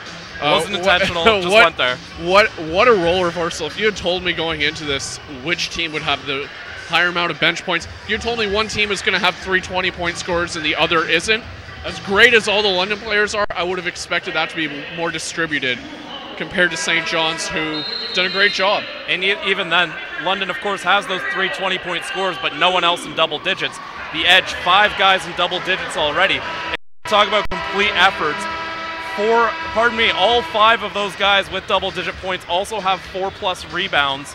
And then you look at a guy, Carl English, who's having a great night, 15 points, 5 rebounds, 4 assists for the Edge. And again, we talked about how he hasn't taken a ton of threes either. Nope. He's taken a fair amount of shots, but he's been smart about when he goes for the long bomb. And that kind of efficiency from beyond the arc is really what the Edge have had in this game that they didn't have in Game 1. Back to game action here. Doug Herring Jr. shooting free throws for the Lightning. 98-91, the St. John's Edge hold on to their lead still. Herring Jr. misses his first free throw. Gotta make him. Anderson checking the ball, make sure the air level's good, not too slick. We know what a kerfuffle deflated balls can cause. Herring Jr. goes 1 for 2 there.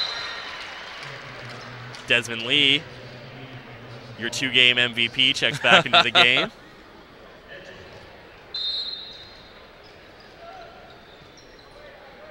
The Lightning playing some tough press defense. Herring Jr. not giving Desmond Lee much of a chance to inbounds there. Hinkle wisely switching spots. Trying to get an inbounds over Mo Bolden's not going to be fun, though. And they do not want to get them out of their side of the court. Clock's ticking, got to get up the floor.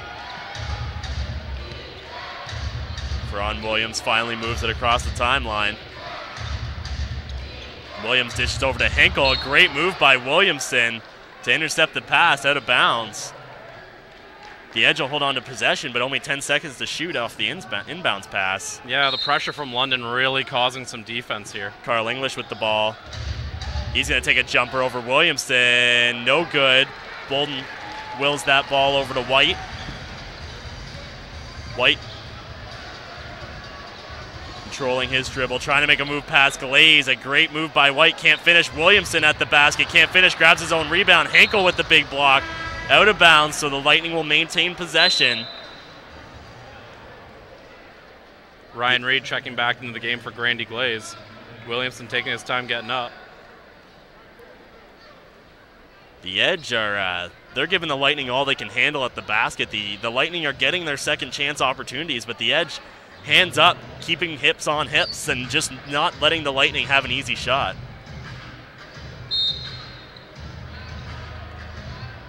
Over to Ryan Anderson, thinks catch and release, can't get it off. White, he's going to drive in on Reed, leaves it for Williamson. Anderson, a deep 3, no good. English with the rebound. Still plenty of time in this game. I know Anderson can make a 3 from just about anywhere on the court, but maybe a little bit of a force there.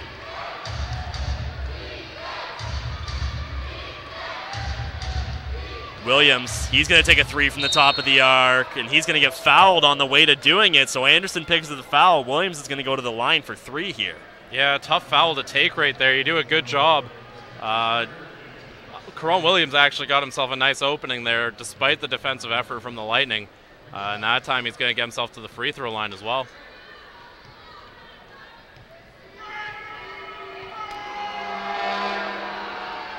Can't make his first shot, unfortunately.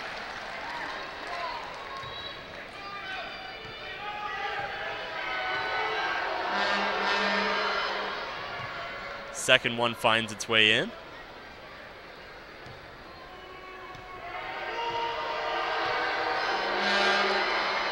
And 2 for 3 from Karan Williams, so the Edge make themselves to 100 first. The Edge are actually going to take the timeout here on the court. We're going to bring Tom back in here. Tom, obviously we've got a bit of another tight game here, but the Edge have been able to maintain their lead. If you're London, what are you doing to take advantage maybe of the fact that the Edge have kind of slowed things down? How do you take advantage of that with your own offense, and how do you create a change here? Well, I think it's not as much take advantage. You got to change you got to dictate the terms. You got to dictate the terms of this game. I think coming out with some full court pressure, that's something that's going to try to.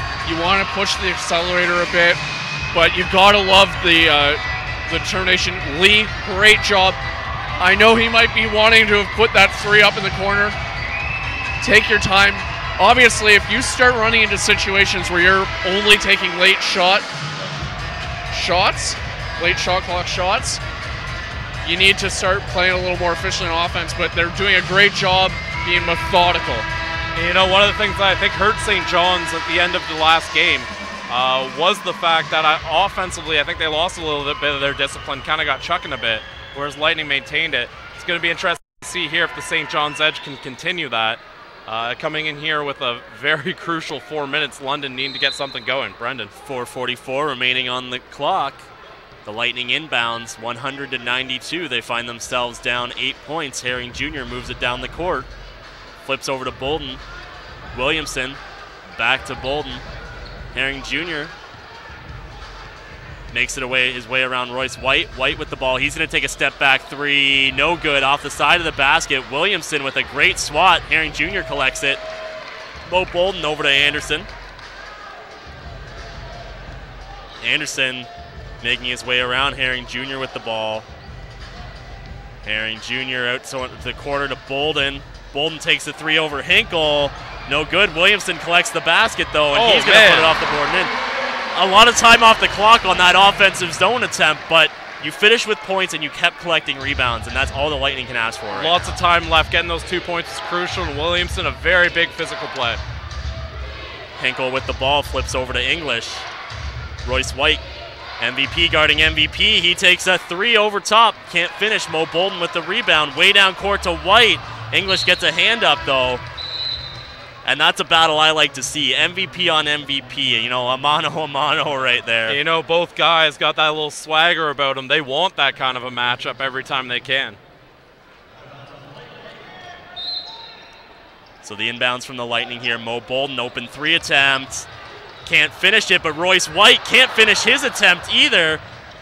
Karan Williams grabs that ball. Mo Bolden goes in, leaves it for Williamson. Williamson's going to drive in. Ryan Reed, great defensive effort there, stands his ground. Williamson can't get around him. Wally Ellenson with control of the ball. Slows it down. He's going to drive, trying to get around Mo Bolden. He shoots out to Desmond Lee. 10 seconds on the shot clock. Once again, the Edge bleeding this clock in their favor. Desmond Lee drives around White, and Ellenson again comes in off the finish with the slam. And Ellenson, just with that fire and that effort, 2 of those plays in this game he has made so far. Williamson with the ball. Anderson, catch and release 3, no good. Mo Bolden knocks it back to Anderson, over to Herring Jr. Herring Jr. double-teamed, cross-court to Bolden. Anderson, top of the arc, 3 ball, no good. Carl English with the rebound. Plenty of time for the Lightning, but maybe forcing shots a little too soon here. Karan Williams over to English. English is going to drive, loses control of the ball, bad pass. Desmond Lee going to foul Herring Jr. there. Carl English wanting a call along the baseline there. I think that was a good no call by the refs, though. Royce never really pushed him. He just let him. And that puts the Edge over the limit here, so Herring Jr. is going to shoot free throws.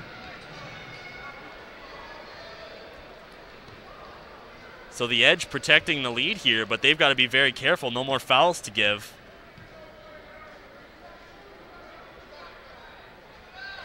So Herring Jr. puts one in.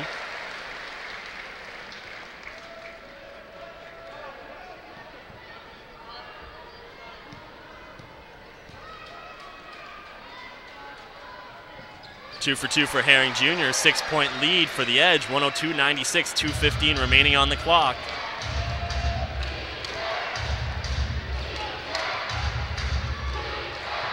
Williams,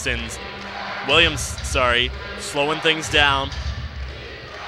We know they're not afraid to bleed this shot clock. They've been doing it all fourth quarter. Reed tough at the rim. White giving him a lot of trouble. And they're going to call Anderson there. Anderson coming in for the help defense is going to pick up the foul. A foul on White there. That would get him out of the game, and that would be huge for the Edge. So Reed to the line here. Should correct, Royce is only at 4 fouls. My apologies. But also Anderson now with that one at 4 fouls, and Capers at 4 fouls. So you're starting to see foul trouble creep up on the Lightning now.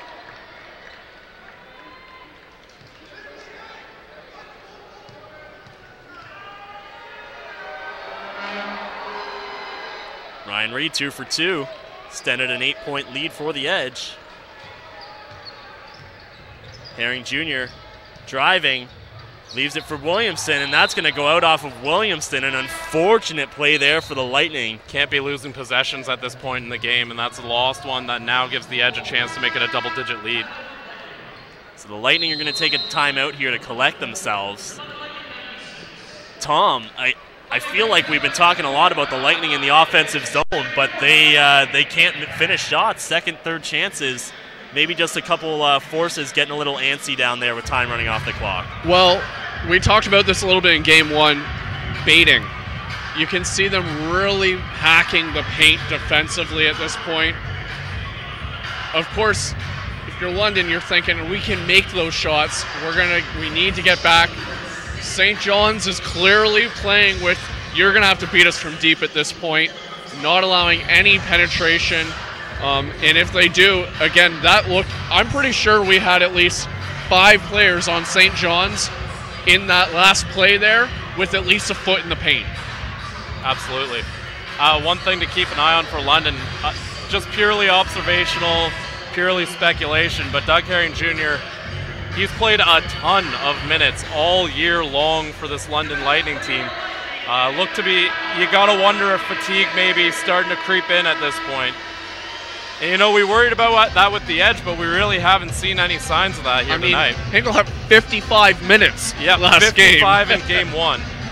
Brendan. So we return to the fourth quarter. The Edge holding on to their lead. They've maintained it throughout this second half, giving it up for a little bit, but once again, bending, not breaking for the St. John's Edge.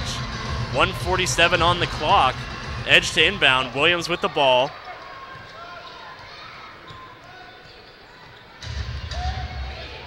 Ryan Reed leaves it for English. English to Williams. Williams flips back to English, down low to Reed. And he's going to get fouled under the basket. Herring Jr.'s hurt. Herring Jr. took a hard elbow to the face. Caught him right around his eye area there. He is one guy that cannot afford to lose. Herring Jr. still having some trouble on the floor there. It looked like the hand and arm of Reed when Reed was falling to the floor, just inadvertently caught Herring Jr. there. Reed gets himself up off the floor, though.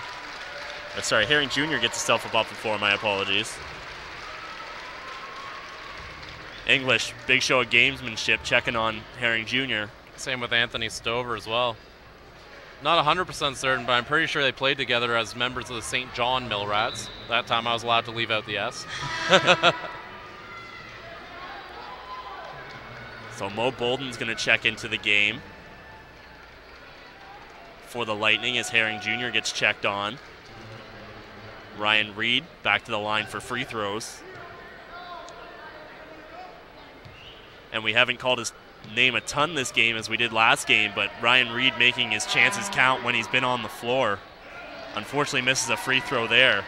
He's still one of the 6 Edge members to have double-digit points compared to London, who's still those 3 guys at 20, no one else under. Pardon me, I think we're up to, nope, pardon me, 6 double-digit scores for the Edge here. Mo Bolden holds on to the ball. Kyle Johnson, quick 3, and he's going to get fouled on that attempt, so Kyle Johnson will go to the line for 3 free throws. That's number 4 on Ellenson as well.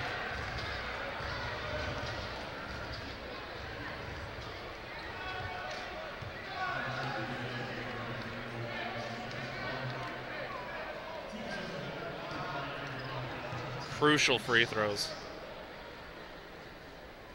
And oh man, Kyle Johnson usually pretty automatic, 1 of 3 at the free throw line today.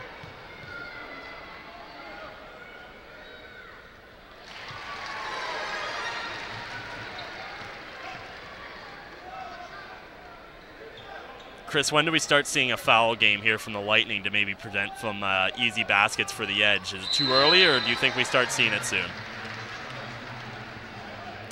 I think it would be way too early, to be honest with you. Personal opinion. Every coach is different, though. Hinkle inbounds to Reed.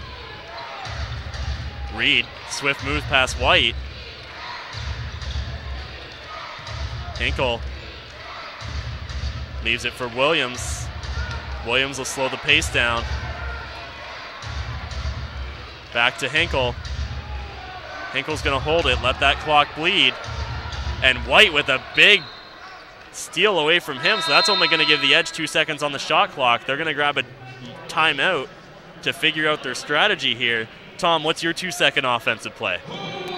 Well, I mean, we're looking at the end here. Chris, I think, made a good point with not needing the foul game, but you saw London coming out there with their aggressiveness, trying for the turnover.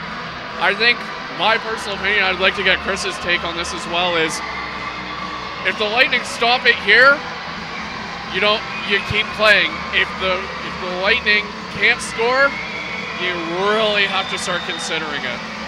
Yeah, I mean, it's always going to be tough. 7-point game right now. With London, the way they've been kind of struggling beyond the arc for really this entire series, you don't really want to let it come to the point where you have to start chucking threes. So I'd say don't foul yet, but you want to make sure it's a controlled, refined offense the rest of the way. This possession, I think, is the dictator. Absolutely. If this stays 2-possession game, at least, you have to really start considering it.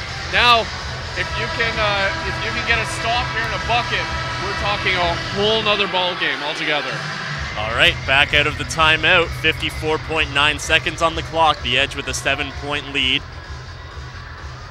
No fouls left to give for the Edge. The Lightning still have 2. Williams to inbounds. Just 2 seconds on that shot clock. He flips to English. English.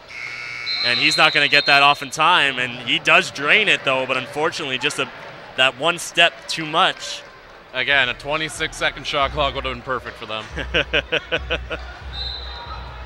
So Mo Bolden's with the roller of an inbounds. Garrett Williamson picks it up quickly. He's going to drive over to Anderson. Can't finish that, but Williams is going to foul him on the attempt. I think they're going to call the foul off the ball, actually. No shots. No, it will go to the line because the Edge are over the limit. So it's only 2 shots instead of 3, though. So Kyle Johnson struggling today from the stripe. Big 2 here for him. And no, once again, Kyle Johnson misses his first. Very uncharacteristic.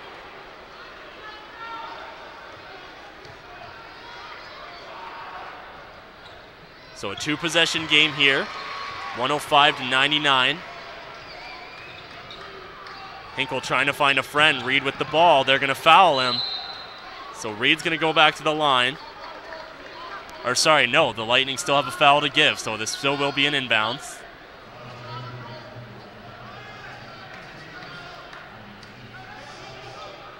Every foul from here on out, though, will be shots.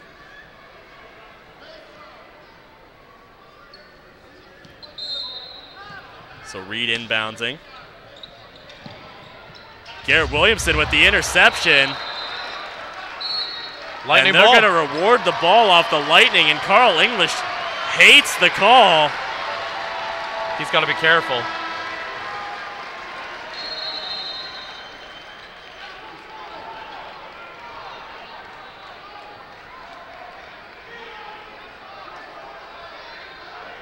A lot of arguments here. The refs have settled on their decision, so they're going to say Lightning inbounds.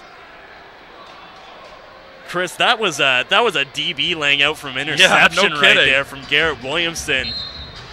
These guys do not want to go on the road tied. Anderson 3-ball, no good. Ryan Reed with the rebound. Kyle Johnson's going to foul him.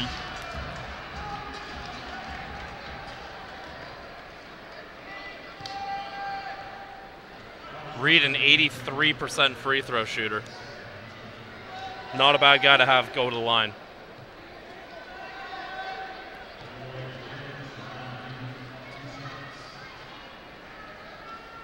He is 5 of 7 at the free throw line today, though.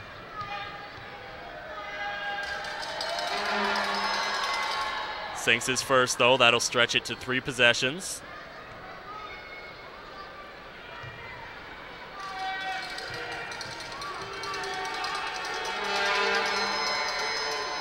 Two for 2 for Ryan Reed.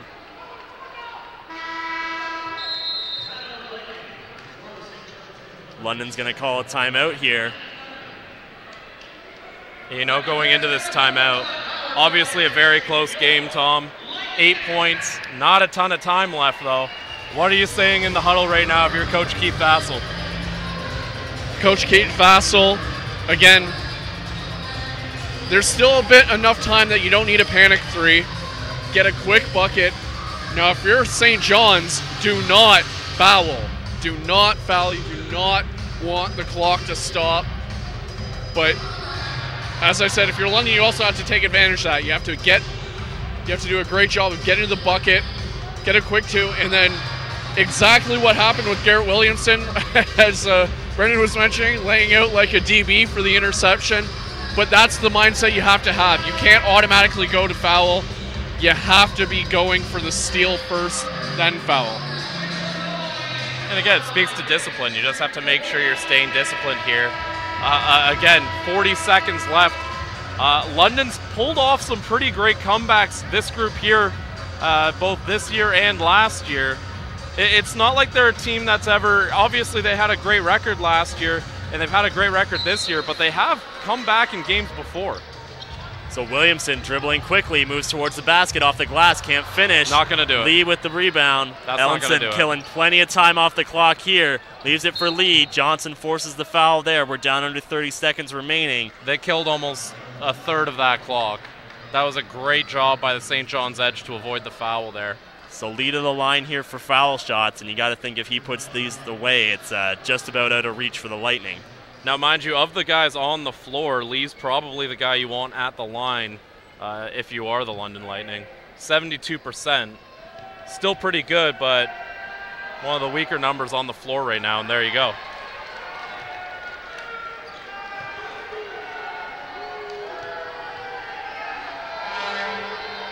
So 1 for 2 for Lee. 9-point lead for the Edge. Anderson holding onto the ball, flips it over to Williamson. Williamson leaves it for Bolden. He'll take a deep 3. Bolden can't finish. White with the rebound. He goes up. He's going to get fouled on the way. And I don't think that's a foul. The Edge mind giving up, putting Royce White at the free throw line in this sort of situation. No, White 5 of 11 from the free throw line tonight. As far as if you're going to give them points, this is kind of the way you want it to happen if you're the Edge.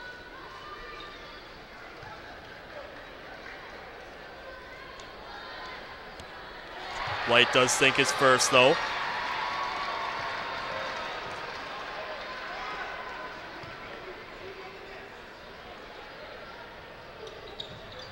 Two for 2 for Royce. Clutch. So the Lightning have given themselves another timeout here. Under 20 seconds left. You got a 7.20-second play for me there, Tom. I don't see any miracle play that gets. I don't see a 7-point line on the court, Just or else put that would T-Mac be out the there. move. Yeah, I mean, they could use T-Mac right now, but again, same principles. We keep the same principles if you're the St. John's Edge and if you're the London Lightning. You don't usually want to foul, and Royce made those foul shots, so not exactly the best because he stopped the clock. But given his free throw performance today, you kind of can be okay with it. You don't want to let Royce get all the buckets at the line. I know he hasn't shot free throws well tonight and has struggled a bit with it during his time here in NBL, but at the same time, he has made them, and you don't really want to leave it in Royce White's hands. You'd rather take it in your own hands. Same principles, though, here. Look for the steal if you're St. John's. Protect the rock. All right, so we return from the timeout. No pun intended. Under 20 seconds left, 108-101. The Edge looking for a safe play here. The Lightning all over them. Carl English with the ball, trying for the steal. English moves around him. He's just going to kill some clock. Why are you not fouling? Ellenson with the big two-handed finish, and that'll probably just about do it here. I'd say so. Kyle Johnson, he's going to take a three, and that's good for Kyle Johnson, but just not enough time left here on the clock for the Lightning. 3 seconds as Wally Ellenson's going to go to the other end and take some free throws. And at the end of the day, you're going to lose this game by 6, 8+ points depending on Wally Ellenson here. And I'm looking at the Lightning's free throw line, and I see well beyond double-digit points left on the line there for them, unfortunately. But not their only struggle at the day. Still 67% from the free throw line. Under 40% from the field shooting. I mean, they make one free throw in game one, and that game doesn't have to go to overtime. This one, you know, you're leaving 12 points on the floor. And so we will put a toothpick in this one. It's all cooked. The Edge steal a game in London. The St. John's Edge 111. The London Lightning 104 here from Budweiser Gardens. So we'll go into St. John's with this series tied, and the St. John's Edge, we know home court advantage means a lot to both these teams. It's huge. There's a chance this couldn't come back to London. There is a chance. It is huge that the Edge were able to steal one here in Budweiser Gardens, because now, if you're the London Lightning, you gotta be scared, because if St. John's can defend their home court all 3 games, which the way the Edge have played all year is absolutely doable, you're all of a sudden facing elimination. This is going to be a real big gut check time for the London Lightning. It's going to be a wild show. I hope the people out east really enjoy it. It's going to be a great one.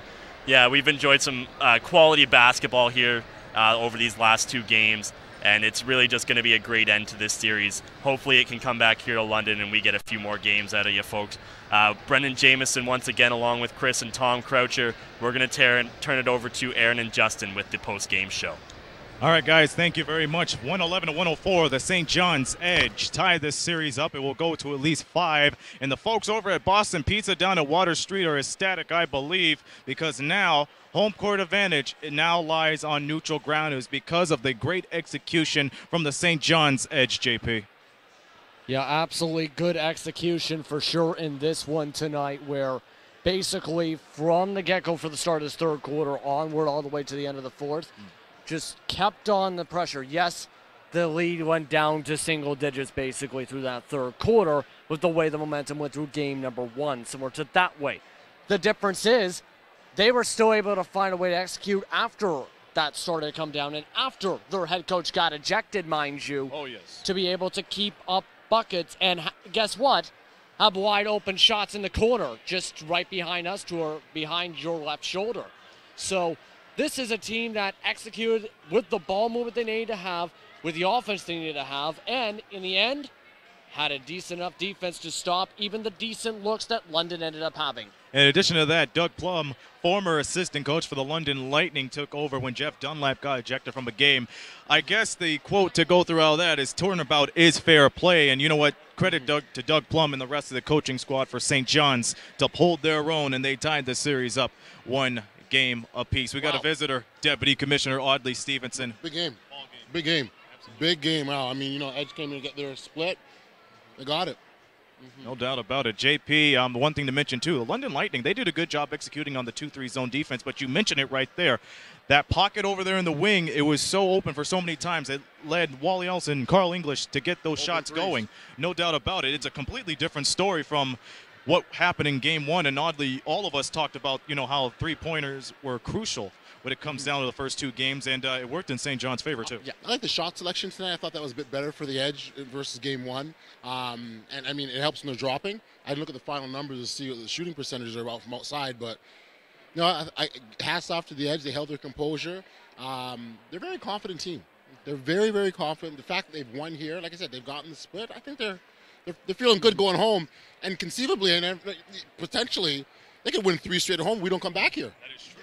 Yeah, that is true. That is true, because that's how important game number 2 was, because if you came on top of this one, for example, you basically have the momentum going into the Mile 1 Center. So now St. John's, they have 3 straight home games now for the next few games. So if they can keep up how they played tonight, have the decent shot selection they've had throughout the entire series, the good defense really, and be able to keep up in front of London, basically, and be able to keep the lead like they did for basically from the get-go after they went to double digits, they're going to be in a perfect situation here. So this is a perfect storm for them.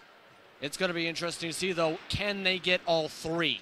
Well, keep in mind, they haven't been in St. John's in a long time. We were coming about I would say about 2 weeks around there, or a week and a half, too. So you know what? Major home court advantage is on the line here. Is now shifting on the Edge's side. Have to definitely agree with you with that. The fan base definitely ready for this action. Already in the many thousands, in fact, in sold tickets for that. But of course, home court advantage is a big time part of these playoffs. Momentum, the energy the crowd brings into an arena. That is going to definitely help out with the Edge. The Edge, it helps when they're playing very good as one of the top teams in the NBLC this season. I think that energy might end up helping them push themselves over the top. I still think, though, it's going to be close. We might come back here to London. If not, it's going to be thrilling. I think it's going to be at least 2 or 3 going to the Edge's way, potentially. I see the series going all the way. I really do. It's blow for blow, punch for punch. Withstanding the other guy's best shot. And, we saw it in Game 1. We definitely saw it tonight. This series, what more can fans ask for? I mean, that's a perfect scenario. Absolutely. Yeah, myself and Chris Croucher actually feel the same way with the intensity we've seen, the amount of defensive battles, everyone scrambling with the hustle we've seen, trying to make sure they get any loose balls, any 50-50 balls, in fact, on the court. So I think it's going to go that way the rest of the series. And by the way, shout out Chris Croucher for his 100th game the other day. Hey, not bad. Game 1 that, in the Game 1 of the River Lions Lightning series. So Yeah. hats off to him. He's at about, I would say, 101, 102, 103. Okay. He's at 103 now. Okay. Well, he's catching up there. Chris. He's catching up with me. But with all the pleasantries aside, the London Lightning, you got to accentuate the positives. Now, I understand it's going to be a good plane ride. They're going to be on the plane tomorrow, and they'll play again on Saturday. What are some of the positives you got to accentuate from tonight's game? I think, once again, with the Edge's side at least, offense, especially the shot selection, really good. The ability to have great ball control and movement to open up the floor, going inside, going outside in, and then if the inside's not there, going outside.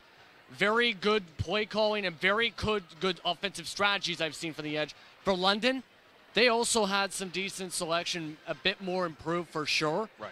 But I think they got to find a way to get the defense closed up with this is the way the Edge's offense is going to go for the rest of the series, because 62 points at the half. I mean, that's huge. I mean, London hasn't given up that much in the entire postseason.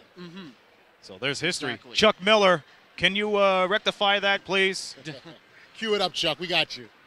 There you go. Yeah, and that just exactly puts to the point. So if London can get the defense together like they have in the second half, I think they're going to have a better shot, because they've been better, I think, London in the second half than they have in the first half for the entire series so far in both games, if you agree with me with both of you. Yeah, I mean, I think you bang on. They have to. I mean, at the end of the day, it's stopping the other guy. Yeah. And we didn't see much of that, definitely in that first half. Quite honestly, the Edge had their way. They did what they wanted offensively, and London just couldn't seem to keep pace with them. And that's going to be the key. We know they can score points. They've got a lot of weapons. It's the other end of the floor. It's really going to make a difference. And in playoff, basketball, that's really what it comes down to, defense. And, that's why I think London has to pick up their intensity. Well, keep in mind, they limited London Lightning to 18 points at the end of the first quarter. So, you know what? Yeah, If that spells a big statement, then it's going to go down here as a real tough battle here. This is the best of 7. Once again, the next 3 games will be at St. John's, Newfoundland, Get on the road, baby. at the Mile 1 Center. We'll leave you to our cohorts over there in St. John's. That's Steve Powers and Doug, the Professor Partridge, for the next 3 games. Folks, it's been a great ride. If we're not here again, or if the series ends in St. John's, it's been a thrill to be back here in London. But you know what? If everybody's saying is going to the limit, we'll believe them, and we'll believe the fans, no doubt about it. We'll be back. We'll be back. That's for sure. By the way, it's Power, not Powers, as I think some people wish Austin Powers was commentating a basketball game, but, of course, he's a great commentator himself. I don't want to argue with the powers that be. That's all I'm going to say. Steve Power and Doug Partridge. There you go. But we're going to wrap it up right here. Once again from Budweiser Gardens, the final score, St. John's Edge 111, the London Lightning 104. We thank all of you for tuning in here on Knoxstrom TV. It's been a great 2 games, but enjoy the ride over there at the Mile 1 Center for games 3, 4, and 5. And, you'll see us along the way, too. So we'll see you somewhere down the road. This has been a presentation of Knoxstrom Digital Media, producing the media excellence in Southern Ontario. Till next time, for JP Justin Prince, for the Deputy Commissioner of the NBLC, Audley Stevenson, this be Aaron Sanders saying so long from the Forest City. Hey, guys.